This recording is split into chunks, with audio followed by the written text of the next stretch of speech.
Hello. Hello. Welcome in, everybody. How y'all doing today? Hello, Random. Hello, Ricardo. We have a kitty. So, yeah, I did not stream yesterday. I apologize for that. Woke up, felt like there was a parasite in my right eye that was trying to explode it out of my skull.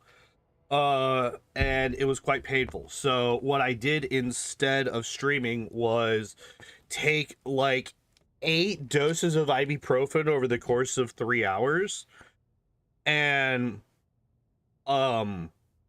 sleep and drink a lot of fluids.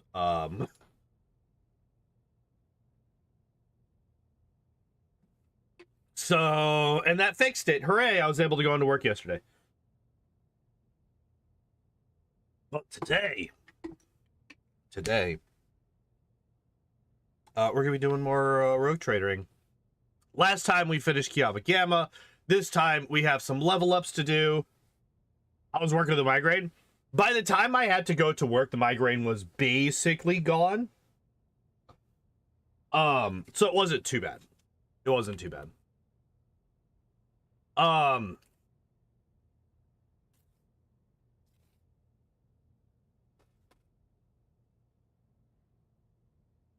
So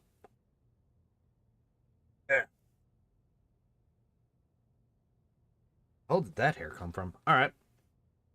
Yeah, it wasn't bad. It wasn't bad. Really? They're doing that again? Sorry, I just looked up and like, so the screen that I usually have active when I go live is Twitter, because that's the last browser tab that I use. Because I always post a go live notification on Twitter whenever I go live. And on the news it says Elden Ring fans debate adding easy mode to tough Souls games. It's like, motherfuckers, this has been a debate ever since the first fucking Demon Souls came out. Fucking, it doesn't need to have one. And this is as somebody who's too bitch made to fucking play through a Souls game. They don't need an easy mode. No game needs an easy mode. But anyway. I hate that. It's like, they need an easy mode so that other people can see the story of Elden Ring and the other games, because their story of these games is so easily experienced anyway. Anyway, so I could lose 4 profit factor, gain 2 adamantine, 2 chemicals, 2 provisions, 2 mechanisms, and 2 weapons.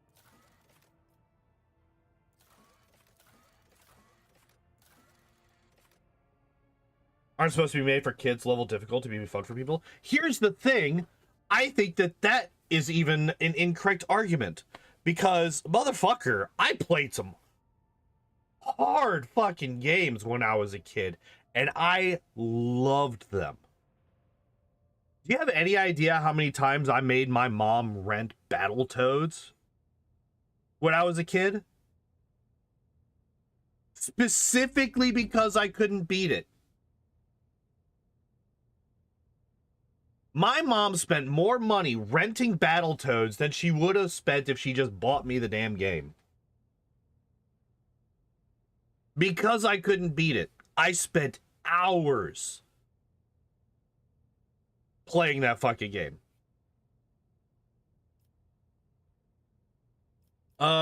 Is this worth it? Probably, right?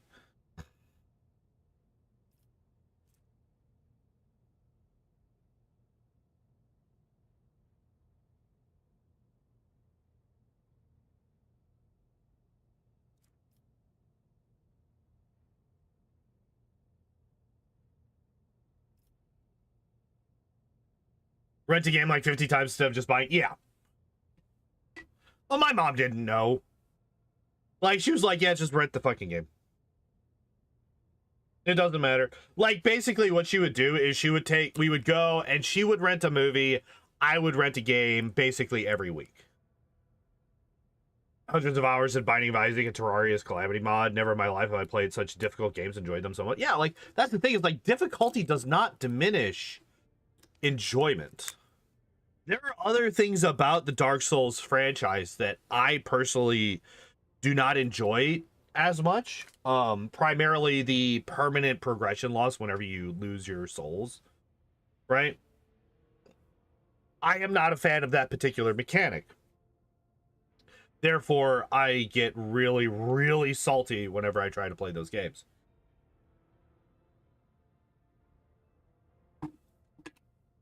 But I also haven't tried to play one of those games since I started doing things like speedrunning. So I feel like that wouldn't bother me as much these days. I'm just going to click the button. We did it. All right. Hooray, we did it.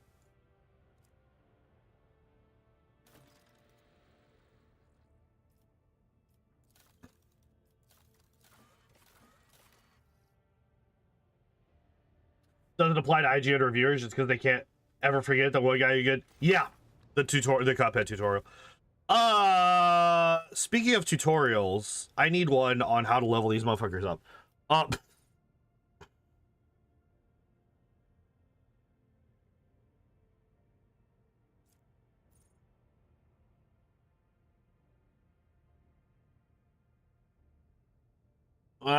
This sucks. Whenever the assassin attacks an enemy with a single target attack, the attack reduces the target's armor and dodge by 10% until the end of the assassin's turn. Enemy suffers a critical hit from one of the assassin's allies. At the start of the assassin's turn, a new opening is created on that enemy on whichever side is closest to the assassin. Ooh. Put it all in damage and crit rate. It either kills him or it doesn't trust. That's usually my go-to, honestly.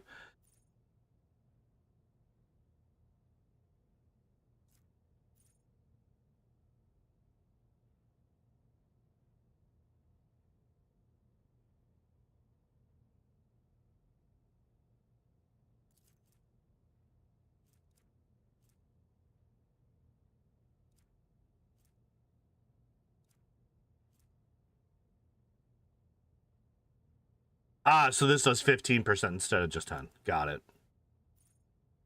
All enemies that do not have the assassin in their line of sight suffer the unsuspecting effect.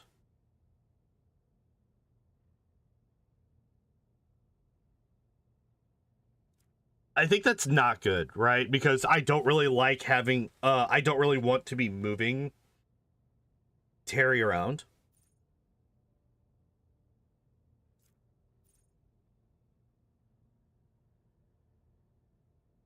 Ooh.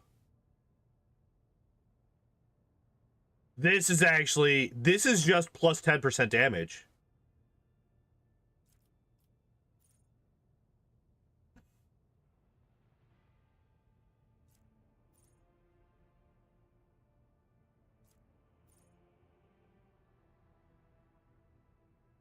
What is vulnerable?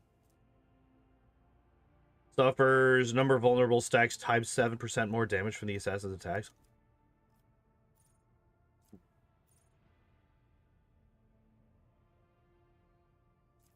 I actually think that this is probably best, because this is just 10% damage. Right? It's 10% rounded down. That's what this is.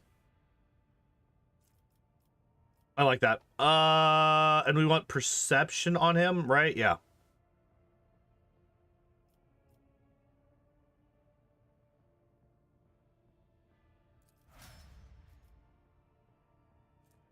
And walk around with a 75 perception. All right, what do we do with you? Obviously we are not boosting fellowship.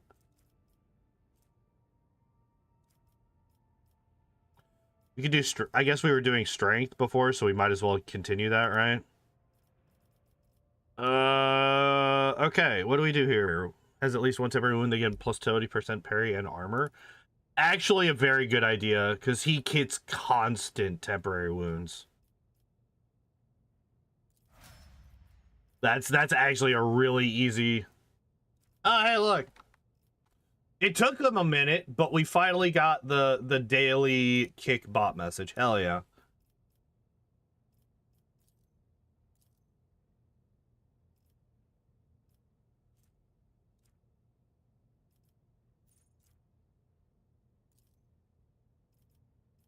Yep, just boost our weapon skill. That's fine.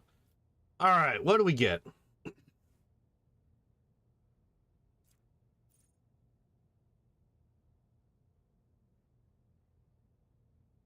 Temporary wounds. So wounds is HP.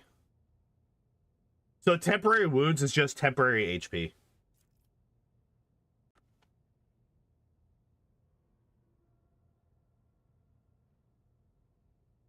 Okay. And this man has so many different ways to get temporary HP. It's actually kind of crazy how many he gets.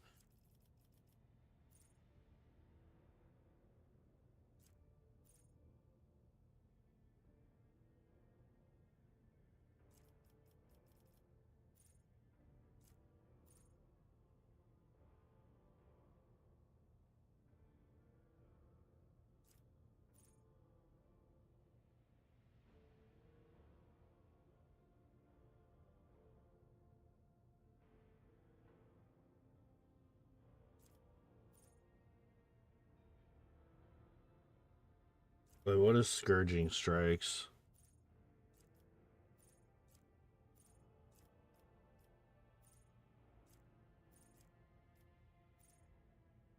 Oh, okay. So what does this do? The Executioner's melee critical hits inflict 7 levels instead of 5. Ah, okay. I actually think that Acute Pain is actually really good. Because we just passively do this. And because I could put a bunch of different stacks on these guys, yeah, Acute Pain is actually like really strong. All right, Heinrichs. +6 weapon skill, +10 ballistic skill until the end of cut. Nah.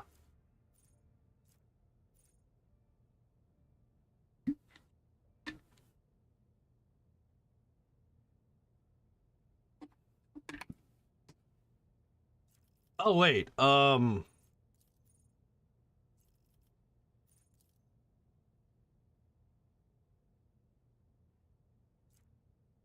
there we go.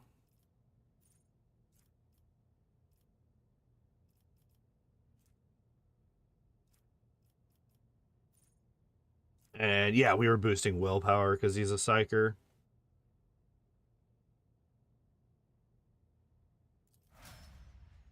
Okay, so that's actually really good because we just boosted our psi rating, which I have been neglecting to check for quite a while now.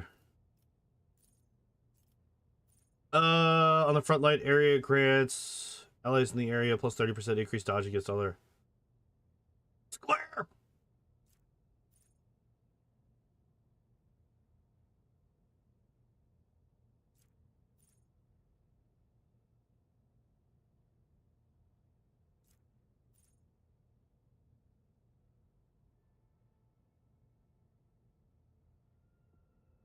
+4 perception and agility. All combat tactics bonuses are increased by 5% of the areas was not moved for 2 rounds.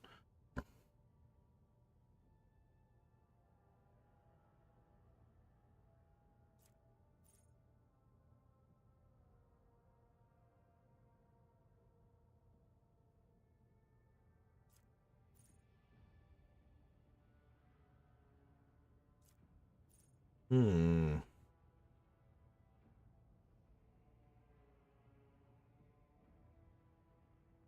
Wait. If there are no enemies in the backline area, the first attack in the turn made by every ally in that area costs 1 AP less.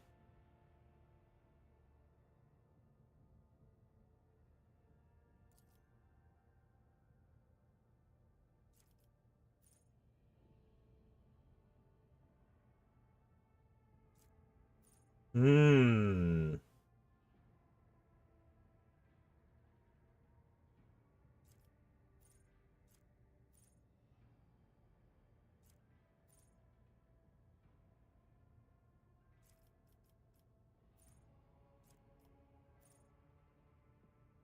The more things I get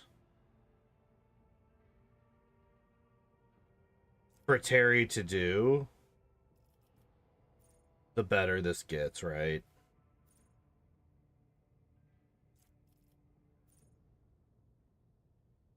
Wait, this is backline. Wait. What is oh shit, this isn't Terry. This would be like her and like Pascal or Argenta.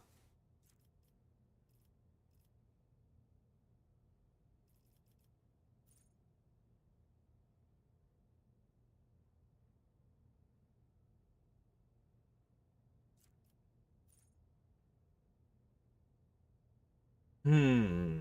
That's not as good because it's not. Wait, what's sniping zone?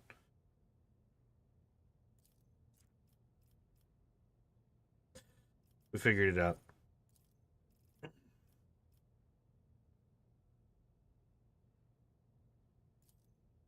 Should I? That's like hyper focusing on one character though. That's like hyper focusing on one character.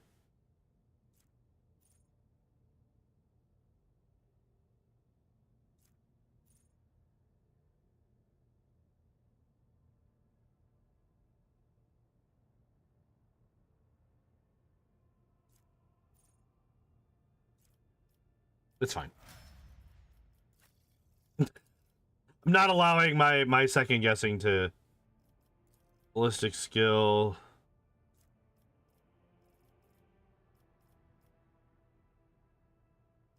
What is this?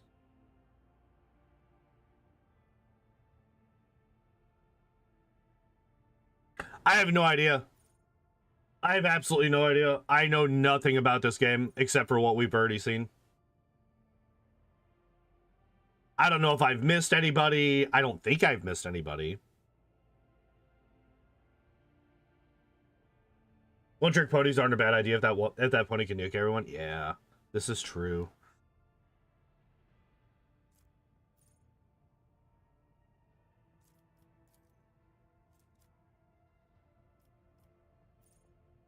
Tech using demolition. And this is perception. None of these are actually that good, huh?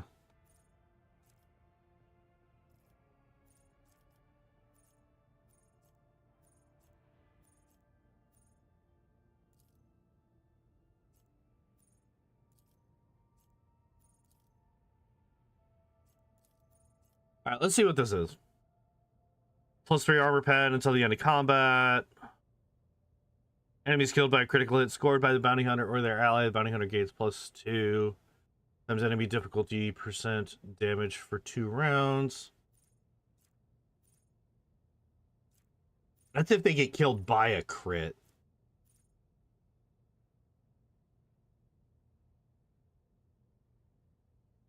Is reduced by 6 plus the target's difficulty tier percent.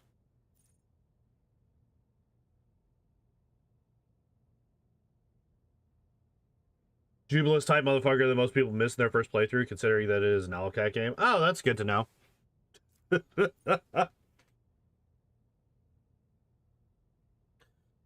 the first time since the end of their turn, they automatically dodge that attack and move 1 cell in the opposite direction from the enemy. Oh. That's actually quite good for him, actually.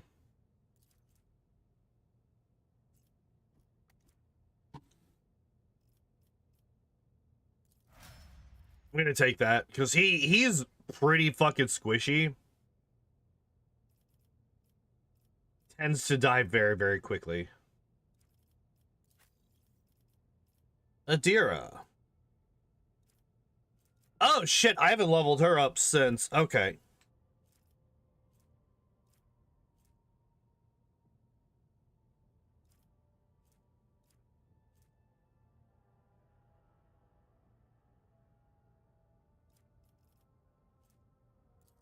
We could give her a doggo.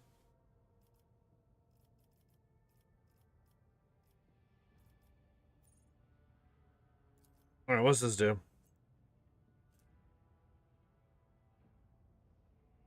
Enemy in their line of sight and an unoccupied cell adjacent to it. Wait, doesn't this one have like crazy fucking things with psychers? Whenever the Overseer uses non-attacking single target psychic powers, except those granting extra turns on their Cyber Raven, they are applied to all relevant targets, allies, or enemies in a 4-cell radius around it, having no effect on the Cyber Raven itself. Enemies in a 4-cell radius around the Cyber Raven are under surveillance, which does... ignores the creature's cover and cannot block with a shield. That's actually kind of wild. Those Overseers, Psi rating, times familiars, weapon for focuses. Okay. You know what?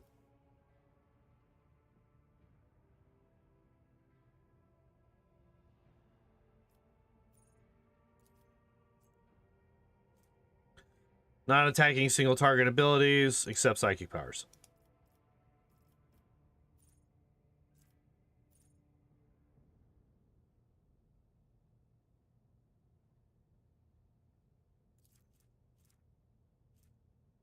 Is a -10 to ballistic weapon skill, intelligence, and perception. That's kind of wild. But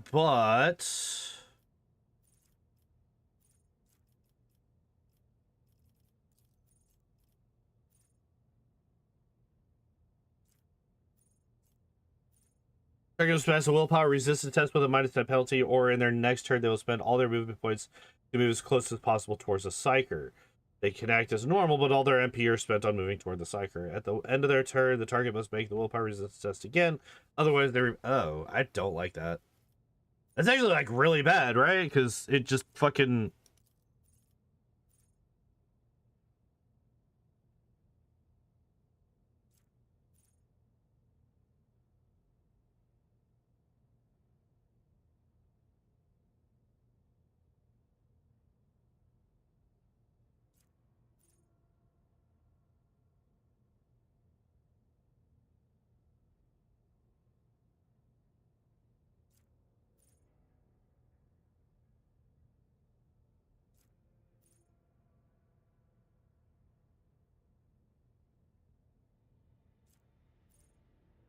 The familiar's number of wounds, the overseer or the familiar gains a special penalty. So wait.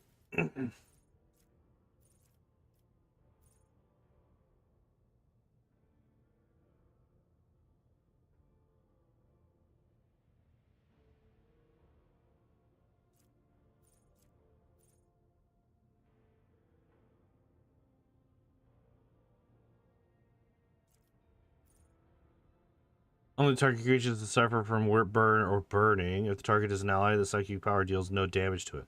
Everyone adjacent to the target, both allies and enemies, suffer the effects of the ignite psychic power.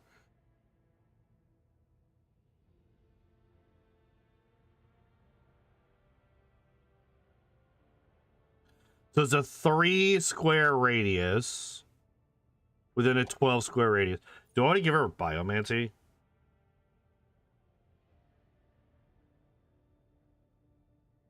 For healing?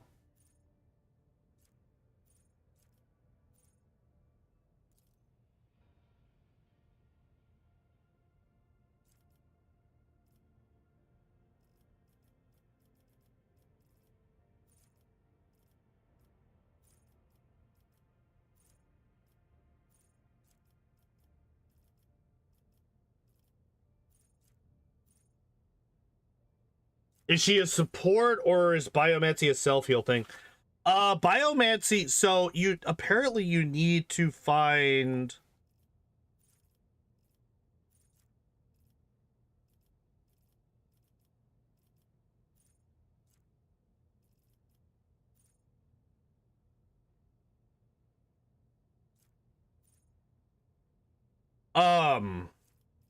It's a... So the healing is a specific thing that you find.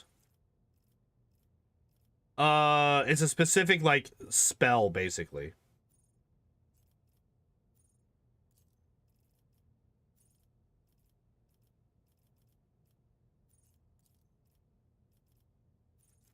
Trying to remember what the hell it's called. So I would have to get to...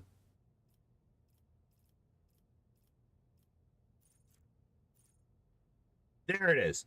Invigorate. Restore 11 wounds to the target. If this ability brings the target to full wounds, the power also removes all stun, bleeding, fatigue, blah, blah, blah, blah, blah, blah, blah, blah, blah.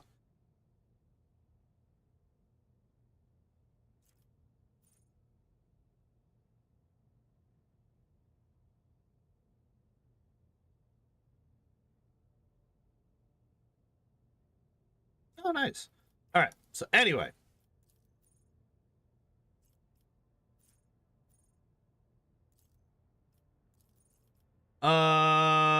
So let's take a look. So effective psychic power is relayed through the Cyber Raven.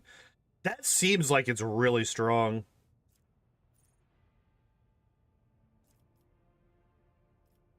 Got good heal scaling and the move is great, then it ain't a bad idea at all. Well, like, the thing is, if I use it on the bird, it heals everybody in a 4 square radius, right?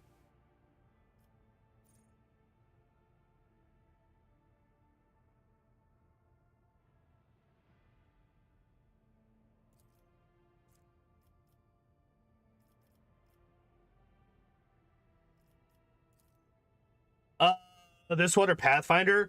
So the thing is, I have so many years of Pathfinder and tabletop playing that the Pathfinder magic system is just like second nature to me at this point. So I don't think it's really a fair like it's not really a fair comparison. Positioning more, not bad either way. Yeah. Okay, so fellowship we don't care about. Willpower is obviously very strong. It's like the only one that really matters to her.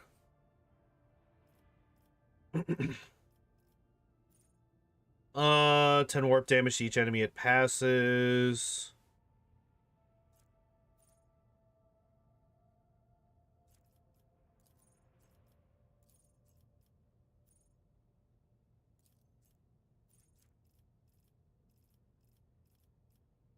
There it is.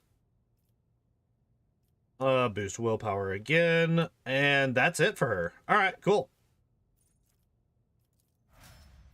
She's actually a PR3. Hello?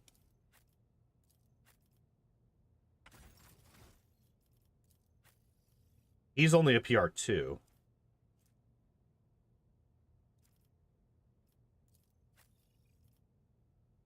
So she's actually a stronger, because she's unsanctioned. All right. Oh, shit. Well.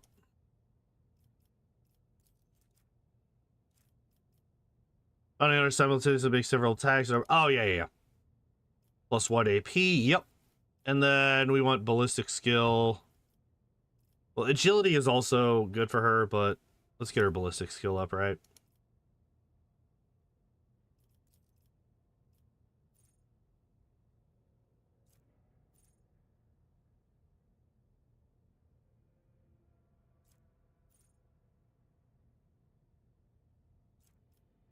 What are her archetypes?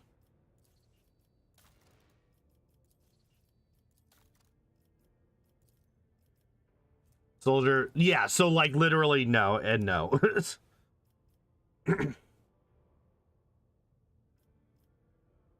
Although she would be the only bounty hunter if I don't have Pascal in the group, right?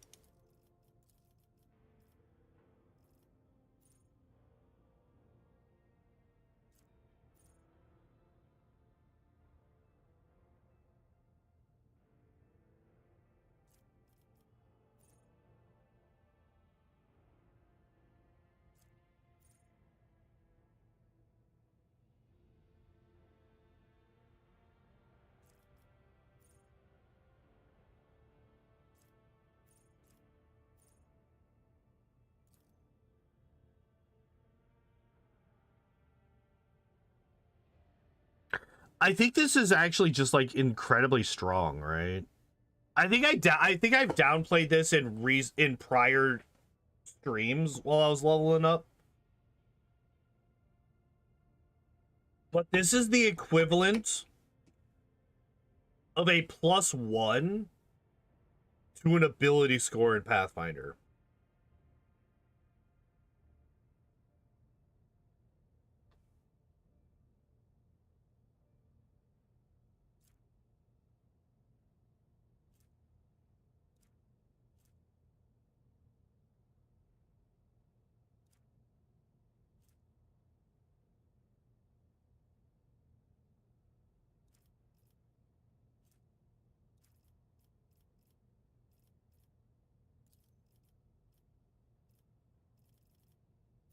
I think that's just, I think it's just really good, right?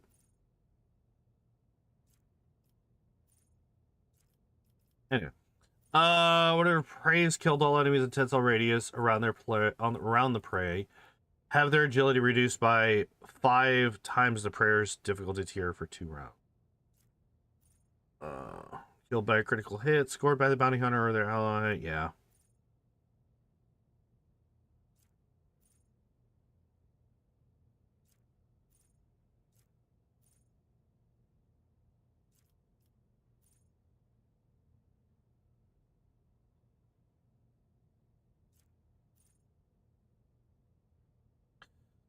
All allies in a 7 cell radius around the target gain target's difficulty tier percent critical hit chance till the end of combat.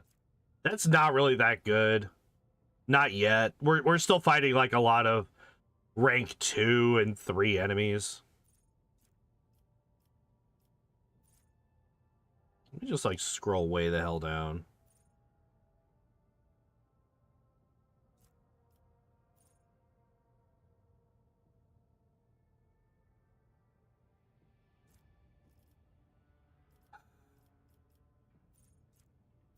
Give me a second. I'll deal with that. It's target with an arc rifle. Don't need that.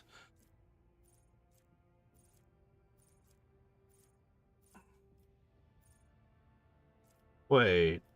Isn't there...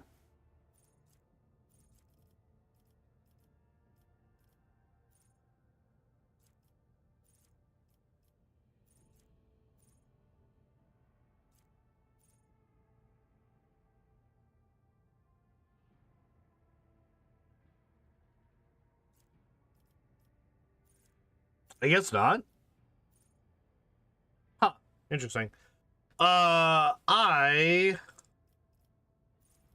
thought that there was going to be, that there was a, wait, there's still more weapon? No. Okay, I thought that there was a, I thought that there might be something. Chain and power weapons, critical hit scored with such weapons inflict +3 levels of burning. Basically, I was looking for something that would help with, her shotgun. Right, so we are going to boop that. Because that's just...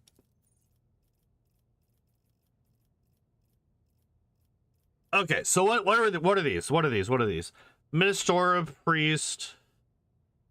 Take a free reload if you can. Yeah, that would be nice. But that's with chain and power weapons, which he does not use. Each demon in Xenos in a 5 cell radius suffers 0, 5 times the number of zeal stacks, direct damage in 1 stack, and perplexed.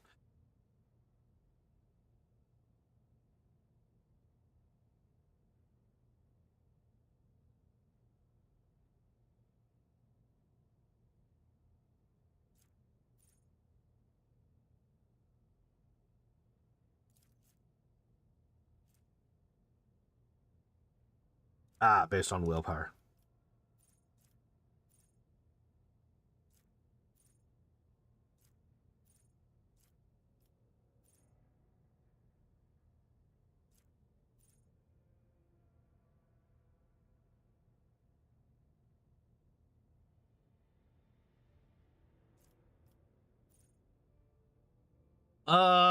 Interesting.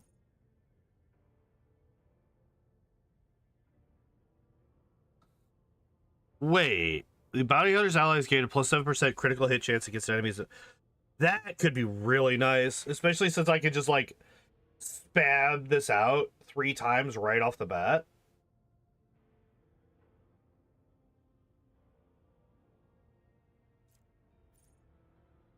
Kill Spray's difficulty tier is 4 or higher. The bounty hunter additionally gains plus 2 AP.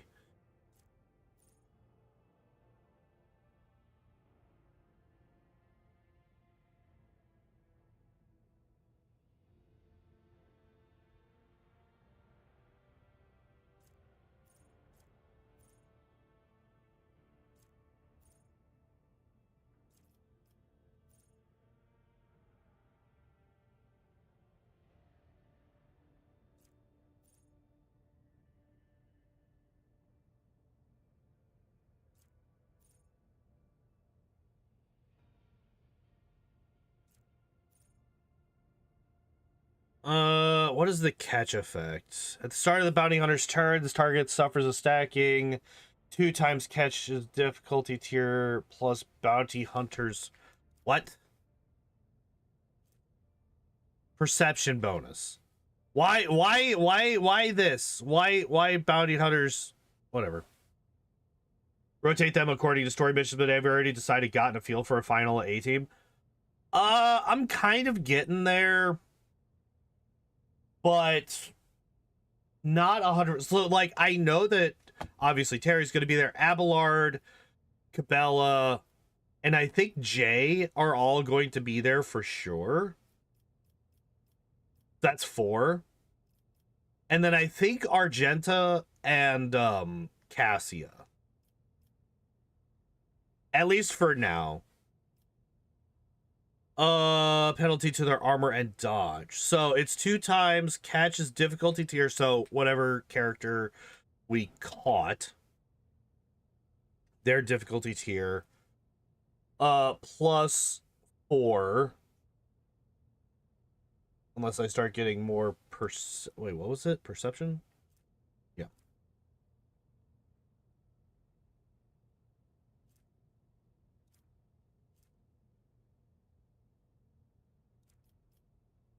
Which I guess I'm kind of boosting.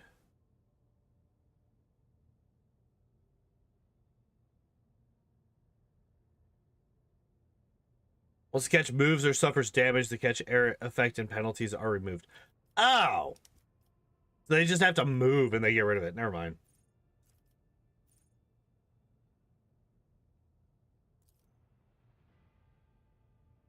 You know what? This could be kind of good. I think that's fine. All right, you. What are we doing with you?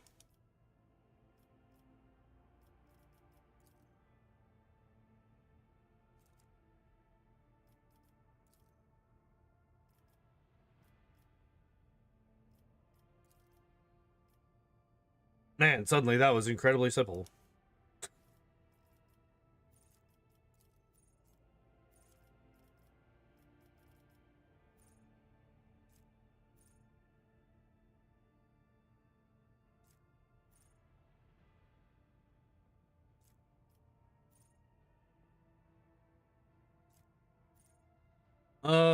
Any navigator armor enemies have their armor reduced by 19. Holy shit. 5 plus navigators willpower bonus.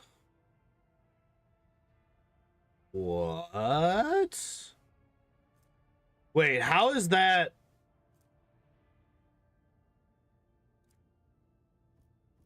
How is 5 plus 7 19?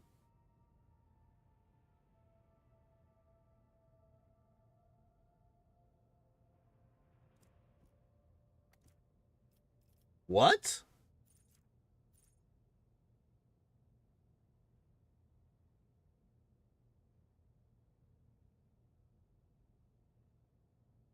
Oh, wait. This reduction is increased by the devastating parameter of the navigator staff. Okay, that's what it is. That's what it is. Okay.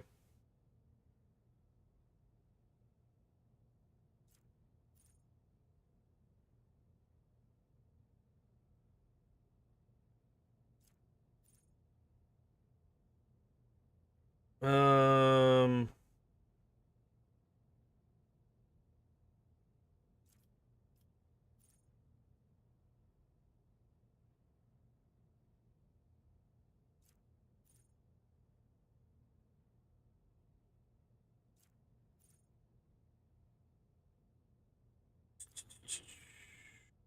Whenever an ally, wait, the navigator gets stacking +5 bonus to willpower until the end of combat. Stacks up to 5 times, up to a maximum of 25 willpower. Ooh.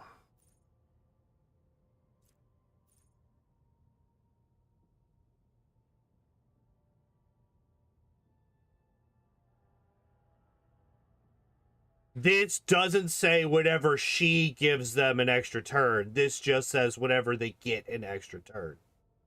Which J also gives extra turns. So this willpower could stack up quick.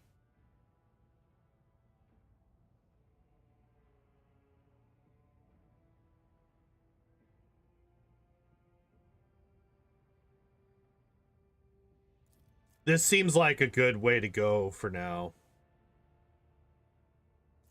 And then after that, we could grab this, right?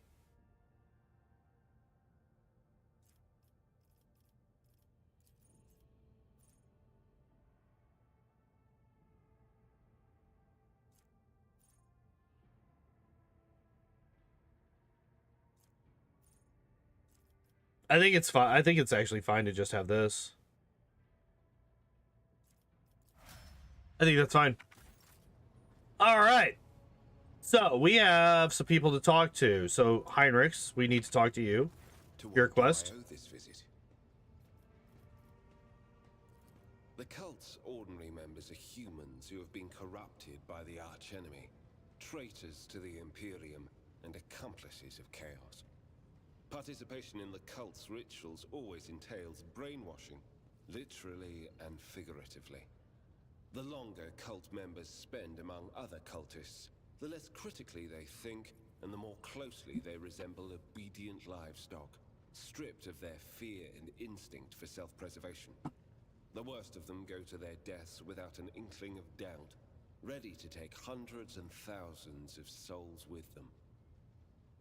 As for those at the top of the cult's hierarchy, we have not yet managed to get a lead on all of the cult's leaders. I imagine that some of them are hiding in the depths of the Coronis Expanse, but those who are orchestrating the fanatics on nearby worlds are hiding very well indeed, or receiving protection from above. Governors, commanders, rogue traders. History is full of those who neglect their duty to the Golden Throne and seek allies in the wrong places. We discovered the first traces of it as soon as we arrived in the Coronis Expanse. Since then, the more we learn, the better we see just how far the roots of this blight extend. Destroying individual cells is pointless. We must cut this beast off at its head. We're trying. As you wish.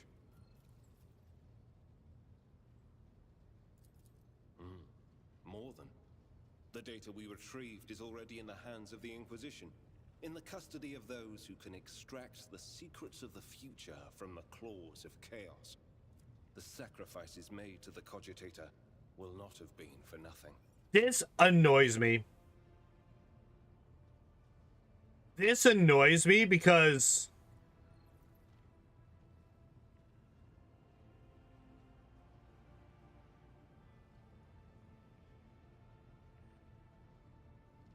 I don't know what I did that caused this. I've literally tried to do the I save all of the people as much as possible thing throughout this campaign. We dealt a blow not only to the cultists, but to the archenemy itself. I cannot help but be pleased. However, there is something I must tell you. Back there at the Cogitator, my decision Not well, apparently, yeah. allowed me to, I can't even find words, to perceive something of what is to come. You deserve to know this. The cult is threatening the worlds within your protectorate, after all. Okay. I could choose to think of it as an echo of the past, or a specter of the future. But that's not it. Warp sorcery joins stretches of time together, violating the accepted sequence and flow of events. I heard a resonance of the person behind the cult. I faced demons more than once before, but this... I couldn't have imagined such a concentration of evil and corruption. I am convinced that one of the greater demons is behind the cult of the Final Dawn. Beware the day when that demon finds a way to appear in this world. God damn it.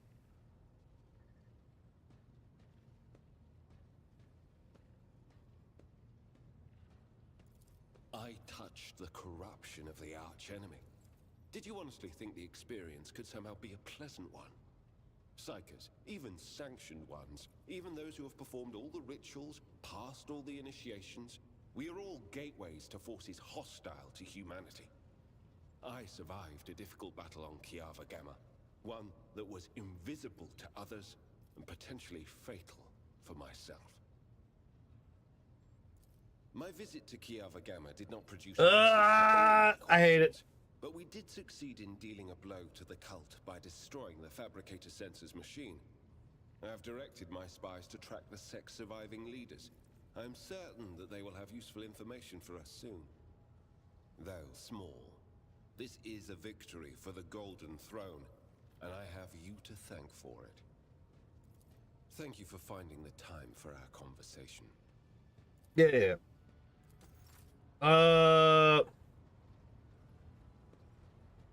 We've been here before. Yeah, you're not wrong.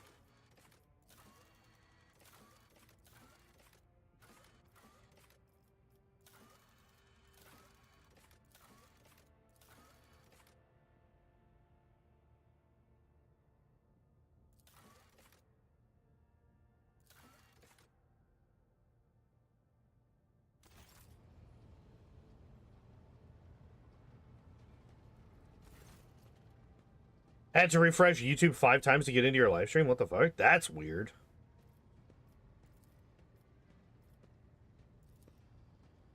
I can't allow myself to do this. Do you have...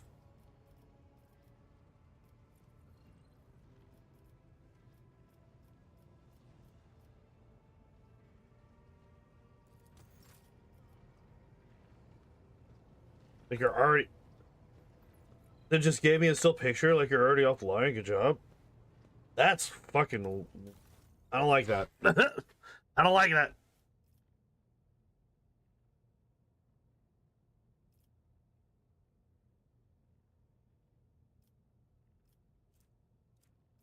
So I wouldn't be able to buy anything here even if I tried. Same for here, it looks like. Oh, I could get these if I could get to level 5.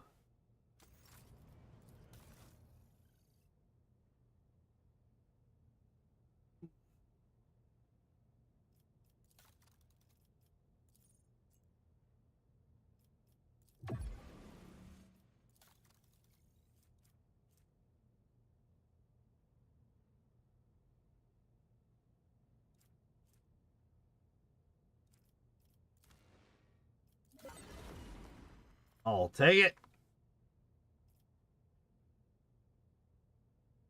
Sucks that sometimes at times YouTube just crashes, won't let me use it for over an hour. What? I've never had that issue. I do not know what you did to piss them off, but... Alright, and nothing here. Okay.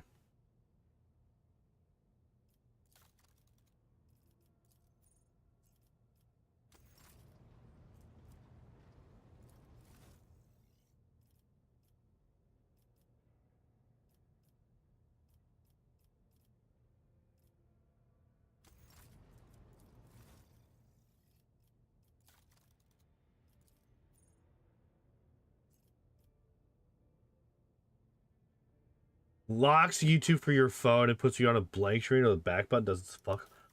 What? That is wild.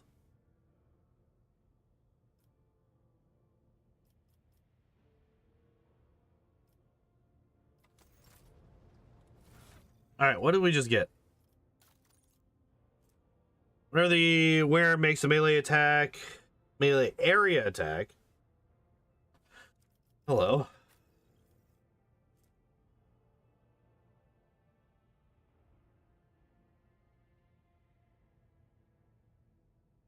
Ooh.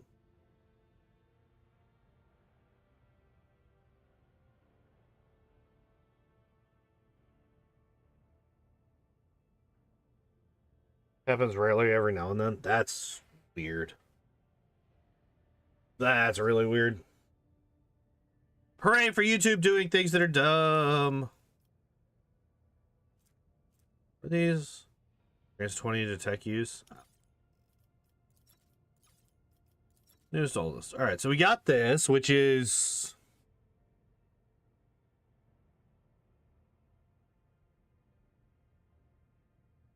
50% armor with only 75. Okay, wait.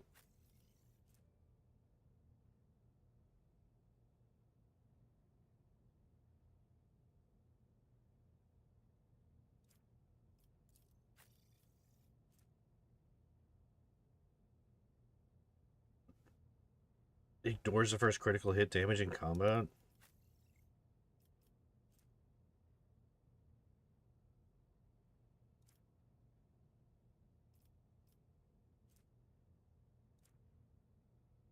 I kind of.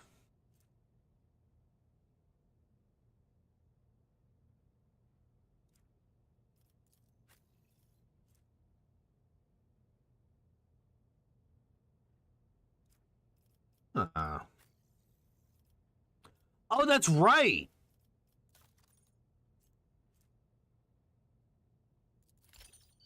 Woohoo! I kind of forgot that that this was a thing. 50 plus 5% dodge if agility. I mean, agility is more than 40.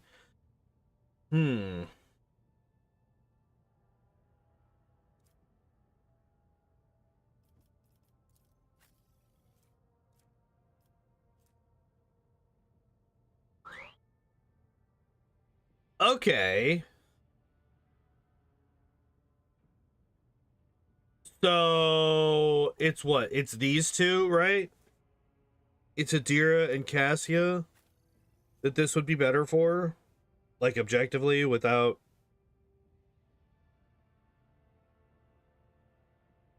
I'm just gonna put that on. Hell with it. Right.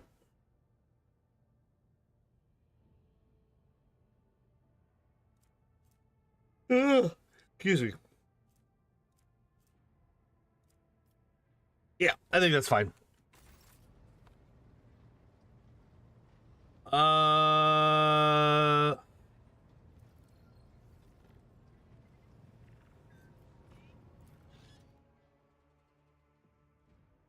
think that's all we needed to talk to.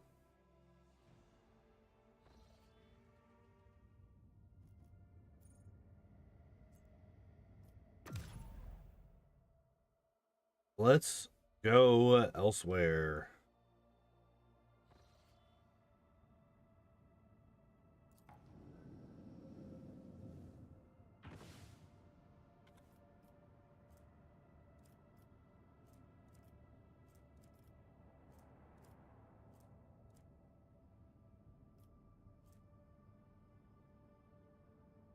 Ah!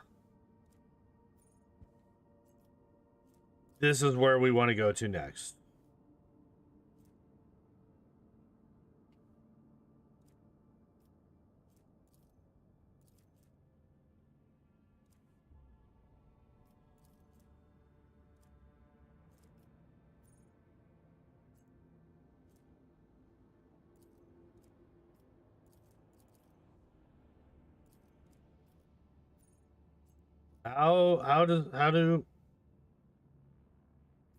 How do I gain navigator's insight?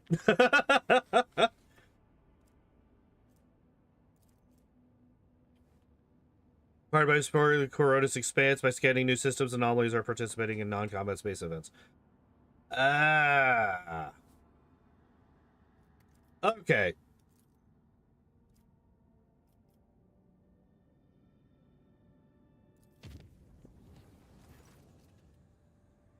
I'm now fated to be your shadow, Domentary. We must perform a ritual that will seal our blood, for it pleases the Undying One. Let us speak on the bridge, and I'll take us to a place. Okay.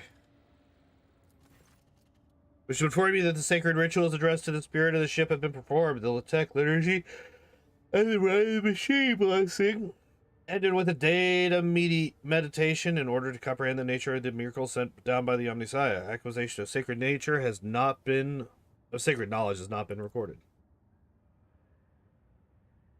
How the spirit of the void ship was able to call upon the power of the machine god and activate the warp drive remains an unknown. Yet during my meditative ritual, the Omnissiah gave me an equally valuable revelation.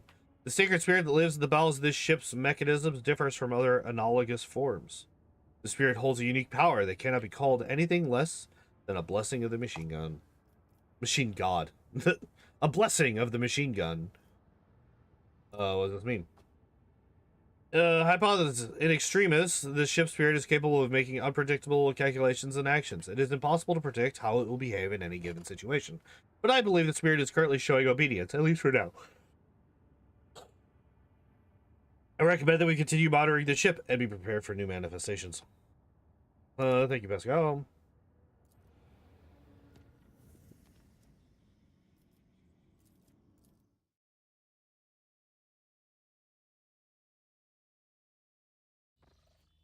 Similar to eugenics combat-wise, which is something I like a lot. I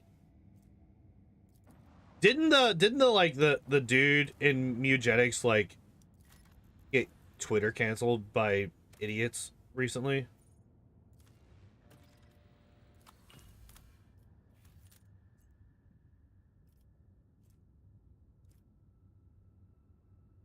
Yeah, I thought so. I was like, I recognize that name.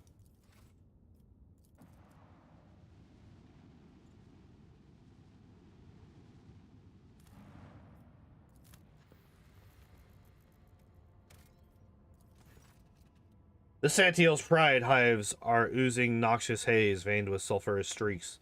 The promethium fumes from the gigantic distilling cauldrons located beyond the temperature shields. Vast, endless deadlands littered with spots of promethium stations and refineries separate the colossi of rockcrete and adamantine with its crown of gargantuan spires. The heat of this system's star has turned this world into a boiling but lucrative gland within the body of the House Quarter Protectorate. Something about voice actors? Don't really know. I'm pretty sure this cancellation was very impactful since the fans of this guy would be in an uproar. Oh, wait, wasn't it literally just that he saw that, like, Emiru was streaming his game? And was like, hey, go check out Emiru. She's playing my game. And because people have lost their minds and are pissed off at her because she refuses to talk on political topics, not that she said the wrong thing, that she won't speak on the topic, period. People are trying to call her a Nazi now, which is fucking wild, dude. Like, I don't know her. I've never watched an Emmy stream. Honestly, the first thing that I heard, I had heard her name because obviously she is a very big streamer. I had heard her name here and there, but I never really paid attention. The first thing that I really learned about her was the whole deal at TwitchCon this year. And then this. And it's like, why should she be obligated to speak on a topic? And like literally what she said is, I don't know enough about this topic to speak on it. Like, that's an intelligent thing to say. That's a smart thing to say. It's like, I don't know enough about this. Don't ask me about it. I'm not going to talk about it. The grotesque grandeur of this place or its extreme toxicity.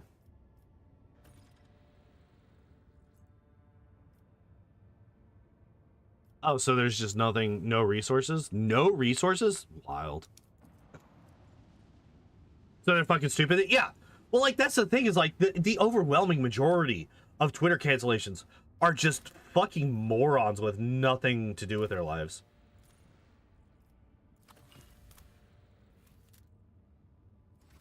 Like, that's literally what it is.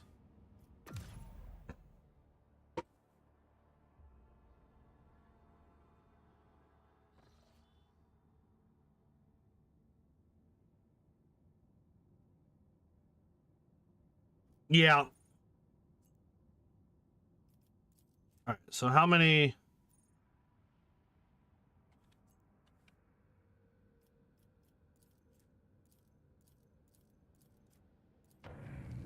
Wait, what do you mean? I only got 2. Oh, wait, I got another one. Wait, what the fuck?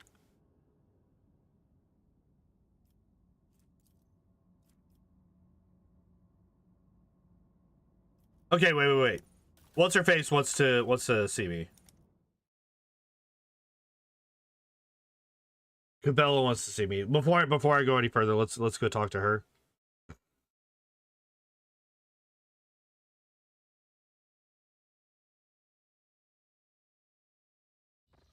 Yeah, the fact that they're trying to say that she's a Nazi for it. That's what blows my fucking mind. It's like, not only like you have diluted the definition of that term so fucking wildly that it doesn't mean anything anymore. Like that word literally has no meaning. And it pisses me the fuck off when people do that shit. Like when people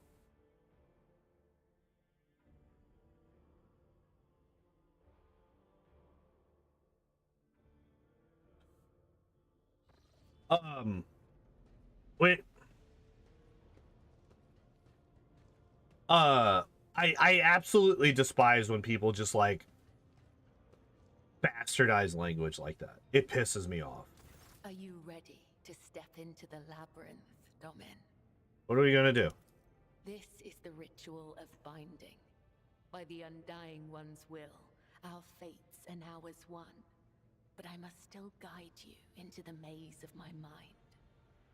Although it is my predestination alone to walk its corridors in search of answers, your image must become part of the tangle.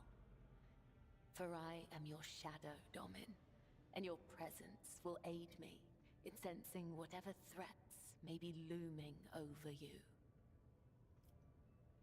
What is all this? Instructions, directions, a depiction of the puzzle that can only be solved within one's own consciousness by following its bends and turnings.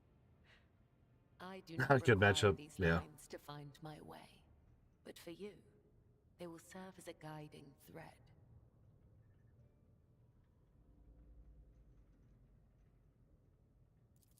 Your weapon for the ritual. Watch the lines on the floor. You can only pass through the gaps. The rest, you need not know. Enter the labyrinth, Domin. What is it? Is it literally just a maze?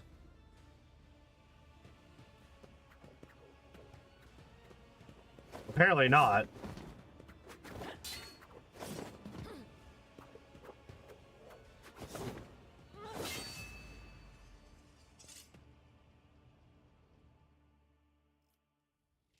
You are now upon the path. Your shadow now walks the labyrinth, and my gaze can now see when danger draws near you. Sure, fuck it, why not?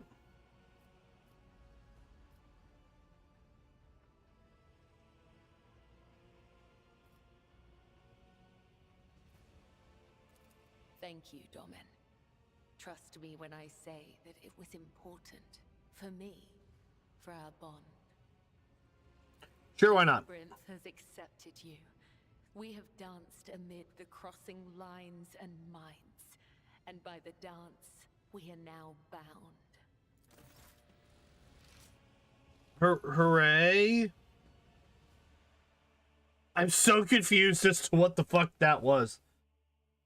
But anyway, take it with the greatest salt, dude. Oh yeah, like, it makes it absolutely impossible to have a conversation when people just, like, morph the definition of words to fit whatever the fuck they're trying to say.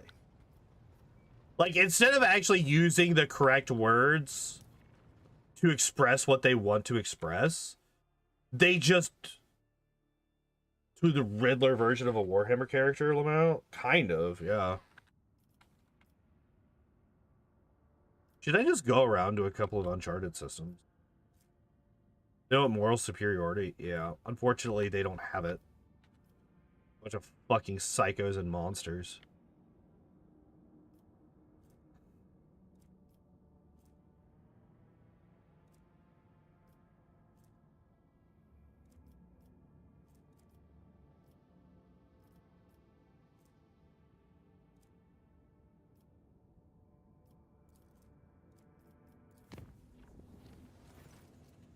Permission to report, Lord Captain. I keep receiving messages about strange behaviors in certain ship systems. All decks report the uncontrollable opening and closing of doors, gates, and airlocks. They behave erratically and do not obey the operator's commands.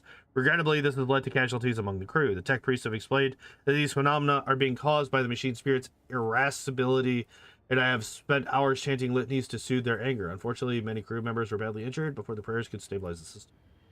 Well, that sucks.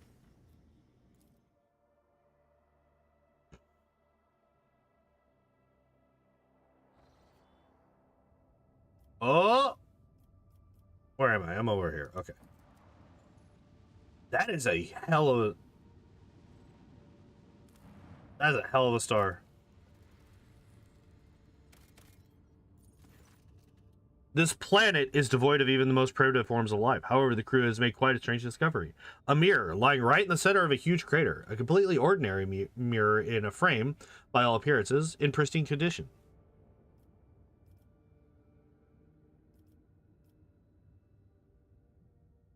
Why do we care about a mirror?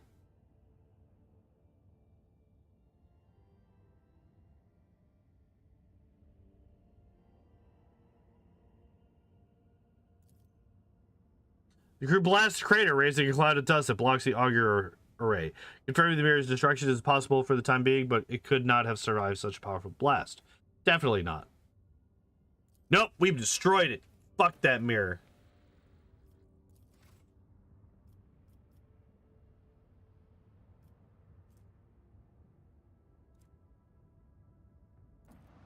I will judge a mirror.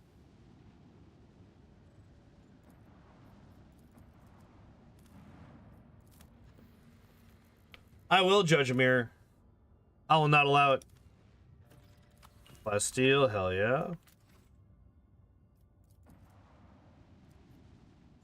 I don't know what this is.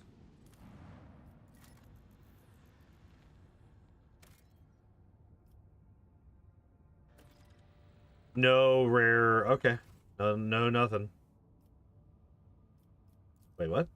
Mining world has been cataloged as normal. No rare or valuable deposits have been detected. Gotcha.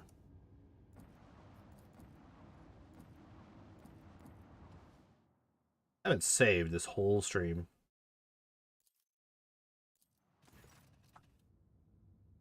A vigilant member of the Augur crew has detected a small Xenos vessel drifting through the void. The ship is unpowered and shows no signs of being crewed.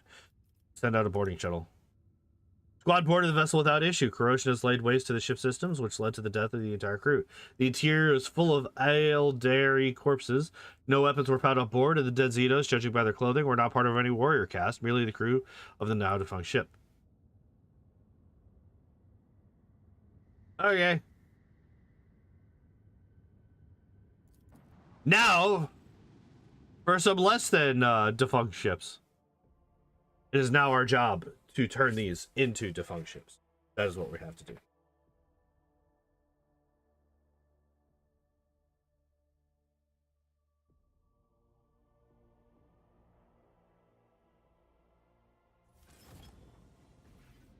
The Jakari have blocked some of your flagship's posts using an unknown Xenos power. Your crew gang.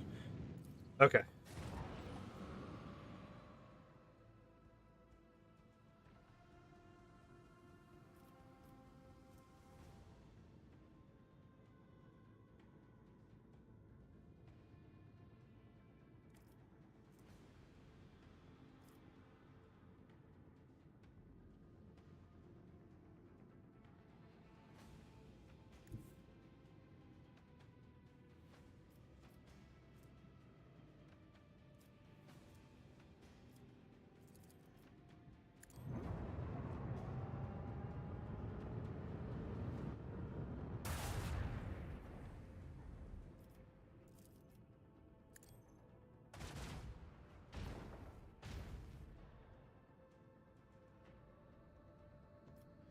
Wait, can I do it again?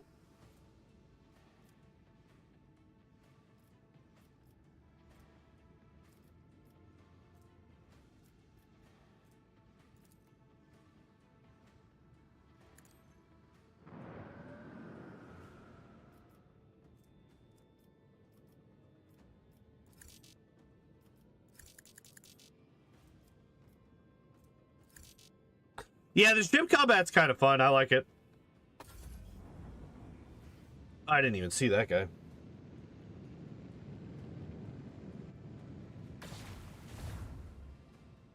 Boo, you bitch. Look at that. You didn't even do anything.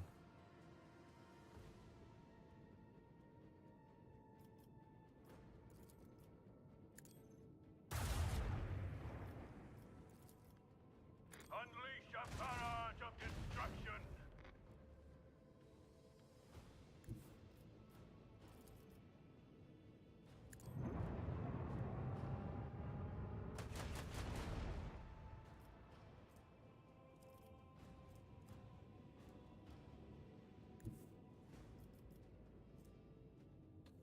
But wait, if I can do this.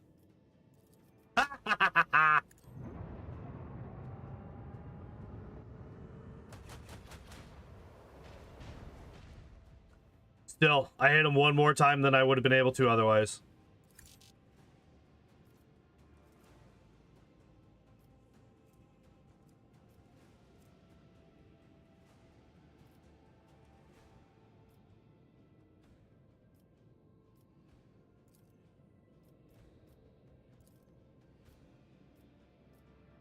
Oh, these are the torpedoes. Got it.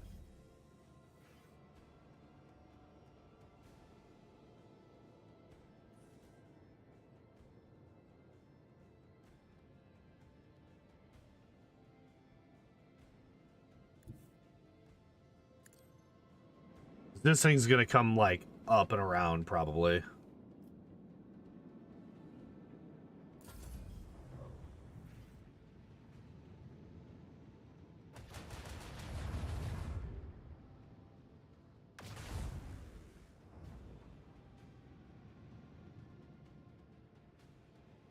What the hell? Why'd you get 2 turns?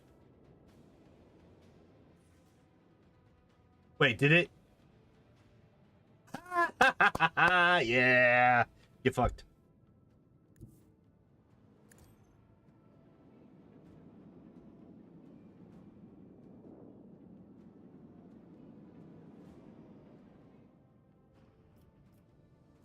Yeah, I can't quite get there. Show them the fury of our macro cannons. Um...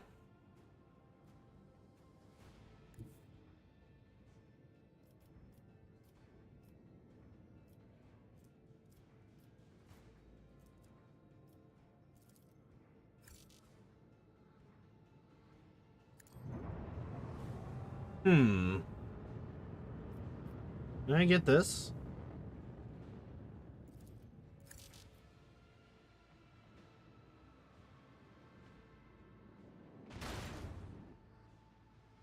God, that feels good.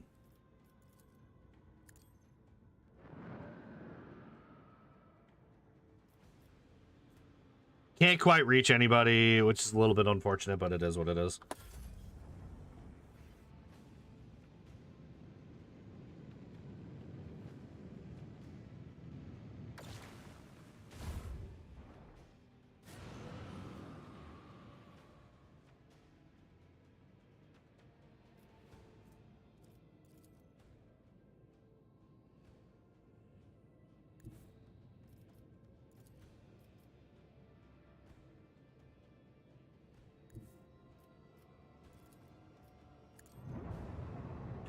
All right.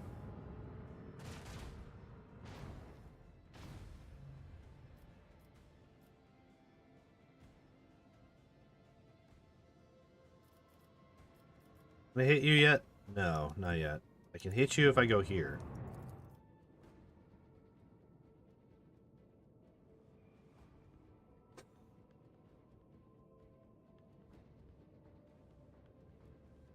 Johnny Cat is sleeping and is having a dream. And is making very cute noises. If I go... Alright, we're gonna do this. Fine.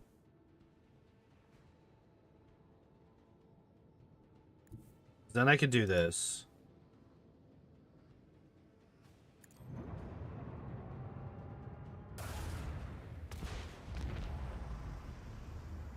Got him.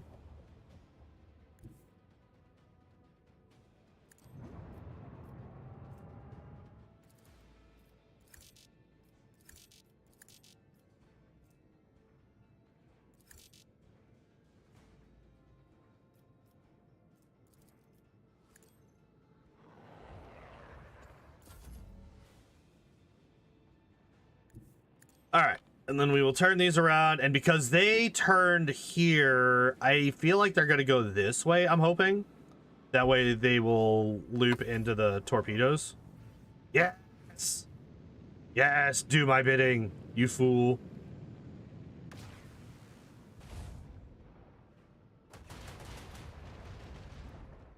They killed 2 of the torpedoes. I did kind of forget that that was the thing that could happen. If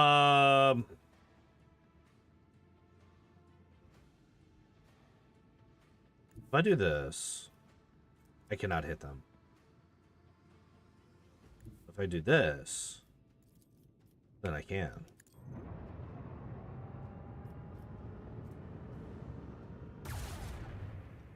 What do you mean you missed? How did you miss? He was 3 feet in front of you.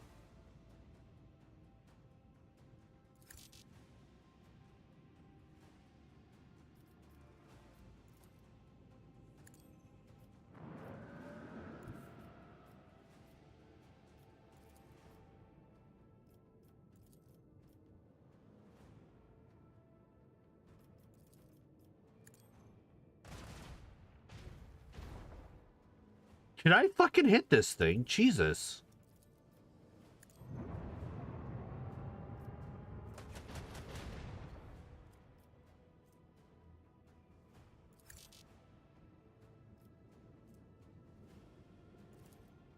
Oh.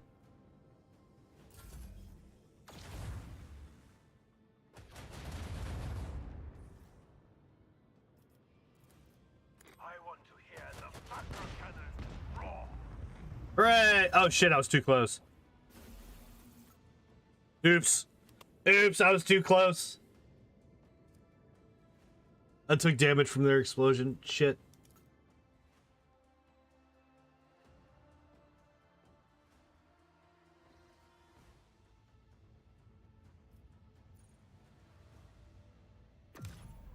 All right. Well, we got a couple of things from there.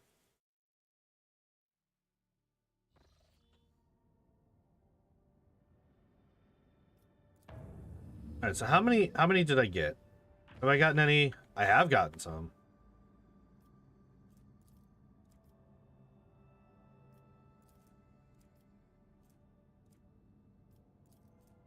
Why are these all 3?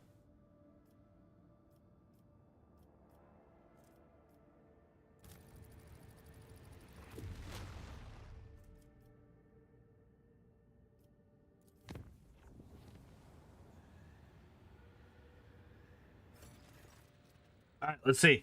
Lord Captain, I haste to report the disturbing news brought to me by the machine spirits of the ship. The matter is extremely delicate and concerns Lady Cassia. You see, since her first day aboard, her presence has been a disturbance to the crew's way of life. If you'll allow, I have prepared a detailed report. Deliver. First incident occurred immediately after our departure from Urak 5. The Lady Navigator chastised one of the ship's runners, after which he went to his living quarters, killed his family, and then shot himself.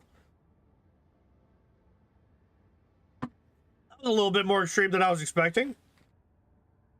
Second incident was noted while traversing the warp. The Lady Navigator gave the pilots the wrong instructions and the void ship was thrown off course for a matter of minutes, but this was enough for the forces of the Immaterium to anger the machine spirits enough for them to start a fire in the service bay. Yeah, Jesus Christ. After that, officers living near the Lady Navigator's quarters began to express extreme emotions. Hysteria, apathy, euphoria, rage. This was quite detrimental to crew morale and performance. Last incident was recorded on Footfall. Around 100 living birds were delivered on board during our stay on Footfall. Each bird cost a hefty sum, but I failed to discover their purpose and subsequent fate. I was also told about a conflict between the Lady Navigator and the Seneschal. Alas, with no details. If you'd like, you could ask Master Wersarian directly. Things are even worse with Jay Haidari. I intercepted a Voxcast in which she promised she would, and I quote, "and the Kashka if she ever saw her again." If I may, Lord Captain, the Lady Navigator's state of mind worries me. She is self-contained and does not mesh with the crew at all, which is why everyone avoids her. Even senior officers can be superstitious. I fear that only you are in a position to talk to her on an equal footing and improve the situation. For the sake of the crew's safety, and that of Lady Cassia herself.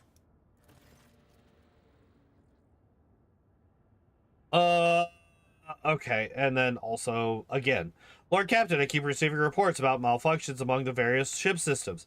This time we are dealing with inexplicable temperature fluctuations. Thermal control failures were observed not only in individual compartments, but even in the soldiers' protective equipment. Several crew members have suffered from burns and frostbite.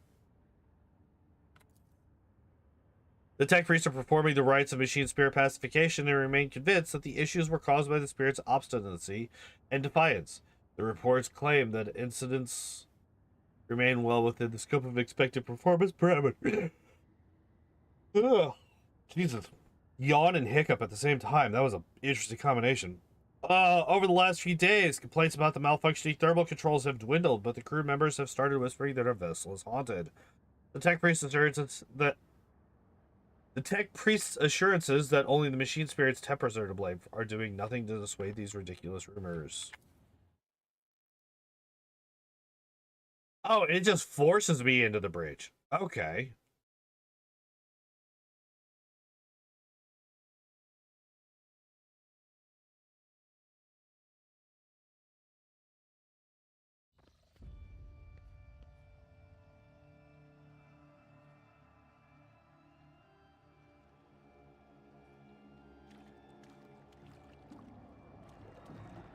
Hey, buddy. What the fuck? What the fuck?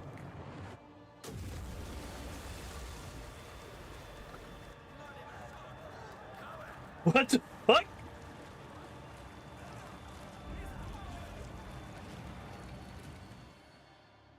Ow, god damn it. Hi.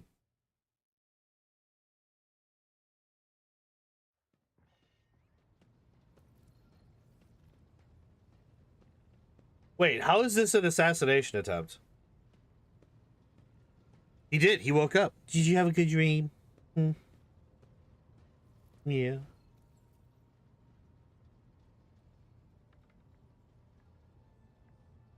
You want some cuddles? You just want some attention. Sourbeck, how could you have let this happen? An assassination attempt on the rogue traitor in his own chambers, right under the noses of your enforcers? An unforgivable error. I accept full responsibility. Ask for due punishment.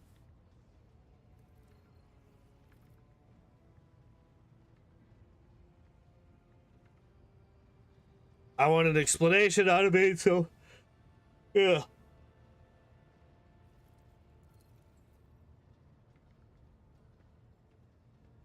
Understood, Lord Captain. Reporting. All adjacent decks have been isolated. We have begun our search for the culprit and have set up investigation headquarters on the officer's deck. The substance has been analyzed and confirmed to be blood containing traces of major mutations. While it poses no risk of infection to your lordship, the very presence of such a genetic aberration on board is a serious threat to the safety of the ship and must be addressed promptly. Once word of this gets out, many among the crew will surely see it as a brazen challenge to your status as a rogue trader.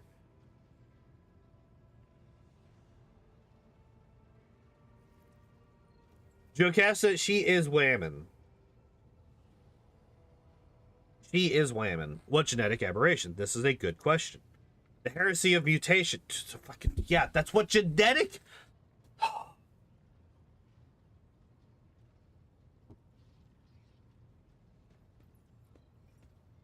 That's what those words mean. Yes, I know it's a mutation.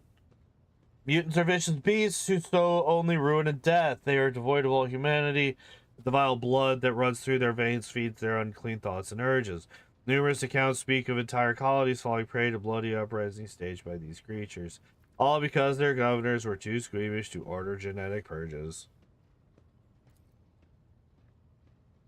You don't say. I wonder why somebody we don't consider human and exterminate by the thousands would think to revolt. What a crazy mystery. Last, the Imperium's enemies are not limited only to those outside its borders. Mutants can become a considerable threat, especially when given the chance to organize. The heretics have revealed themselves and are eager to fight. Then fight we shall. Let the vessel be purged of their filth. Could this have been an assassination attempt? Then they would have filled the bath with acid or poison instead. There are easier ways to kill someone than drowning them in blood, as foul as that blood may be.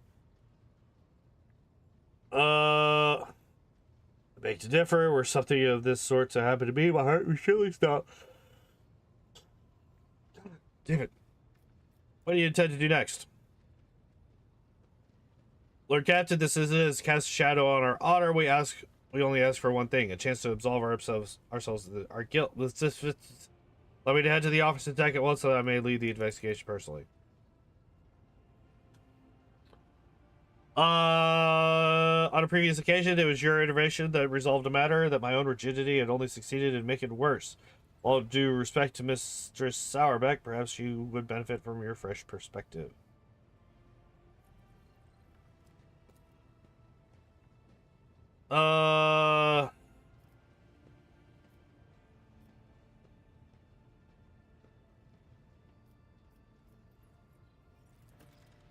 Of course, Lord Captain, I'll arrange for an area befitting your status to be prepared on the officers. Okay, so I need to talk to Cassia. Hey, why are you killing my people? Words cannot describe how boring the bridge is without our stimulating conversations. What is your special Cyrus deal? Too many colors. The hues flicker and intersperse, merging into a single wave. It's about to crash. Forgive me, but I cannot satisfy your curiosity at this time. Perhaps later. Tiny flashes in her ruby red eyes, and her heart starts beating a little faster while your hands go cold. Not here. I'm begging you. Aren't noblemen supposed to discuss such things away from the servants? Then lead the way.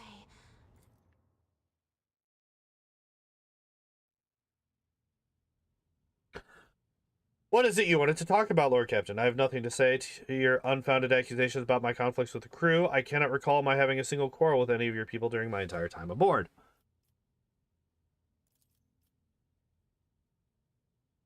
I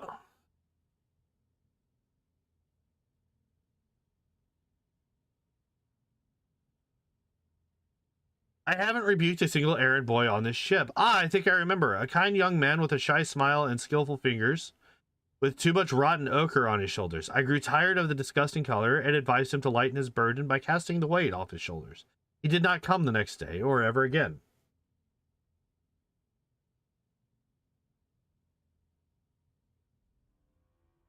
Bitch. Okay. You gave the wrong orders, which led to the vessel shifting to the service bay being destroyed. I saw something in the warp, something vast, predatory, shimmering with indescribable colors. It came from nowhere and stared at the ship with hundreds of hungry eyes right there in our path. I decided to change the course while it was still possible, but did not want to sow panic. Would it have been better to tell the crew we were heading straight into a monster's gaping maw? Fair enough. However, yes, it would have been.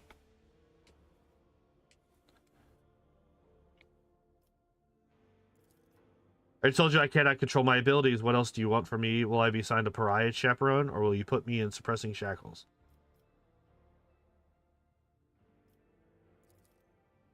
I'm at a loss myself. The day we arrived on Footfall, I sent a request to the ship's quartermaster and asked him to get me a songbird, but he never asked for clarification. And shortly before we left, I had a countless number of cages delivered to me, all wrapped in bright red panic and flickering tints of fear.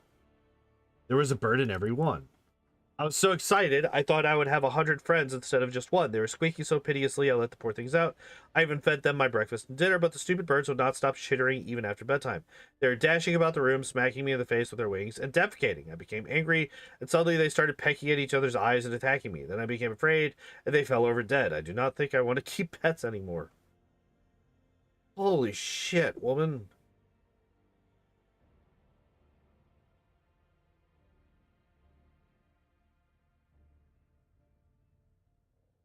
What the fuck?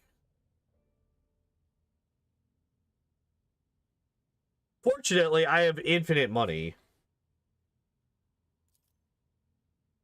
Talks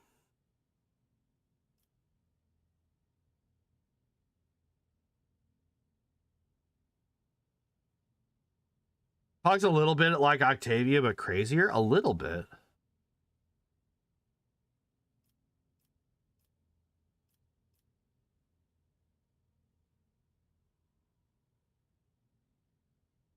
Yeah, lady, you need to learn how to talk to people. The wisdom of books is the prior substitute for the wisdom of experience. Very well, since we are done with this misunderstanding, I would like to change the subject. It would only be fair for me to ask you a few questions now, wouldn't it? Do not mistake me. Oh, god damn it. You are the most worthy interlocutor on the entire ship, and you are always so busy. What would you like to ask? I read a treatise by Pius de Mobius very recently. Claimed that subjects would never believe their new ruler was better than the old one unless the old one had been a tyrant. No matter the circumstances, the low-born rabble become deluded about their prospects and rebel in favor of their base desires.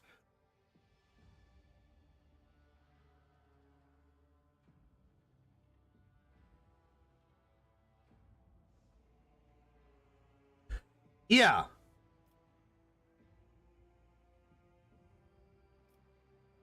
%.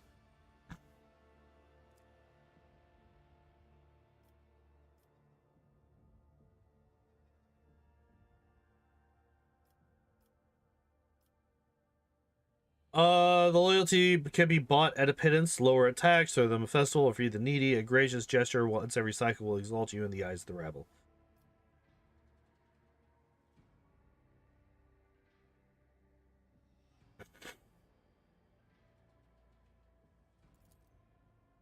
Indeed, I was not wrong about your merits, or your ability to hold a conversation. I hope my second question does not confound you either. Let's go.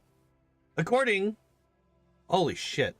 Alright, well, at least I have a fucking decent shot at the fellowship. According to the 20 tomes penned by the preacher Oistach Istafan the Forgotten, mercy and cruelty go through the world hand in hand, but people flock only to one pan of the scales. Would you rather inspire fear in your followers or be magnanimous and choose awe?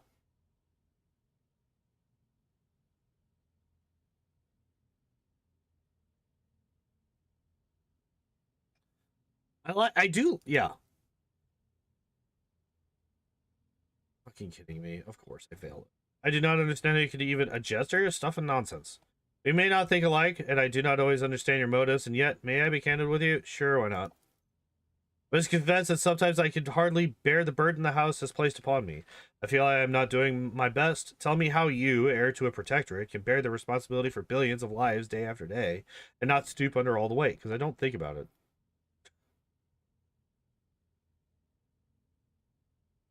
Why do you never read your own answers? I don't have an answer to that. I don't have an answer to that.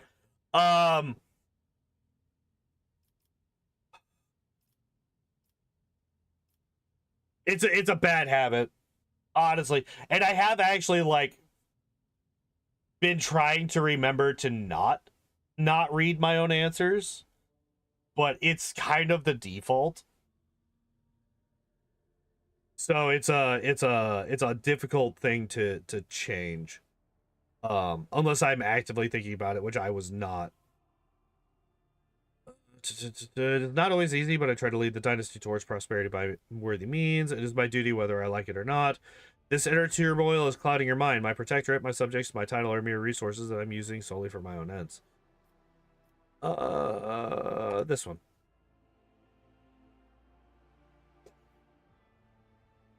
Thank you for your patience, Terry. You are helping me to see the world in different colors. A novel experience for me. You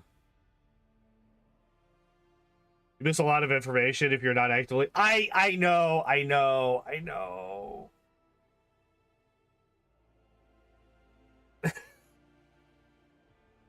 Playing a lot of in your own free time and doing this specific type of game when NPCs don't have voice acting, is doing during stream makes you forget a lot. Yeah.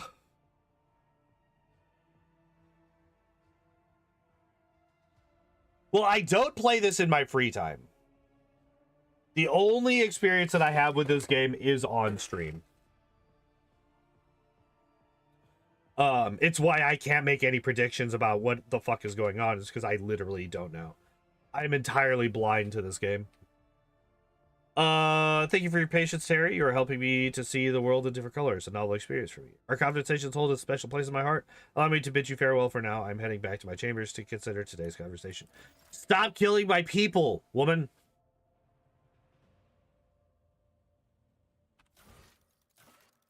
Do I have any contracts that I complete? I do.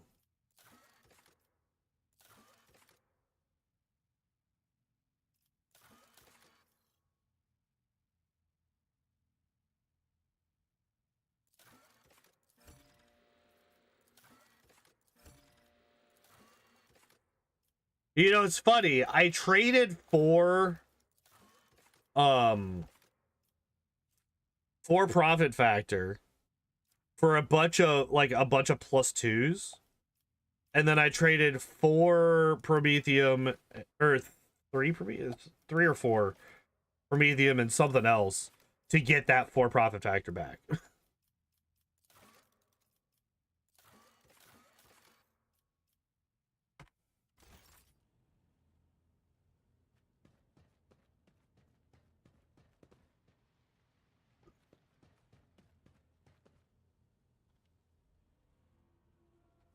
Here it is. Okay.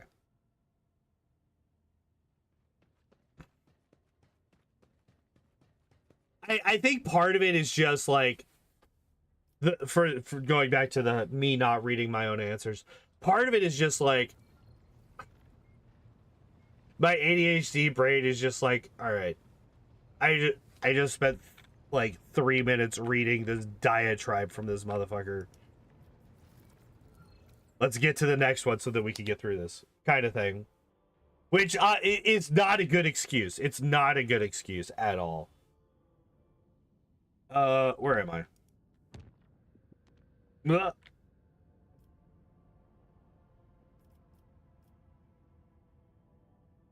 Oh, we actually got there.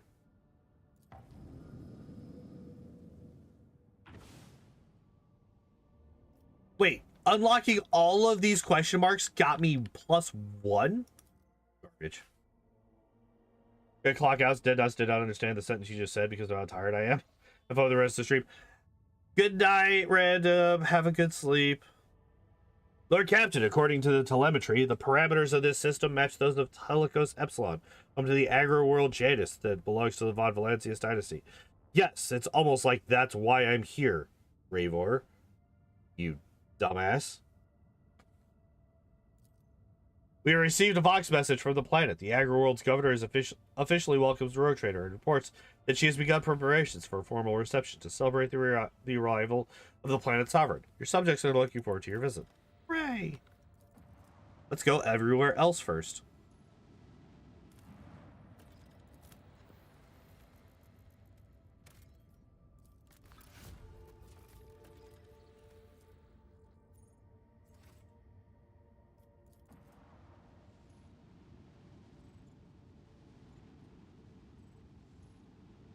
Oh.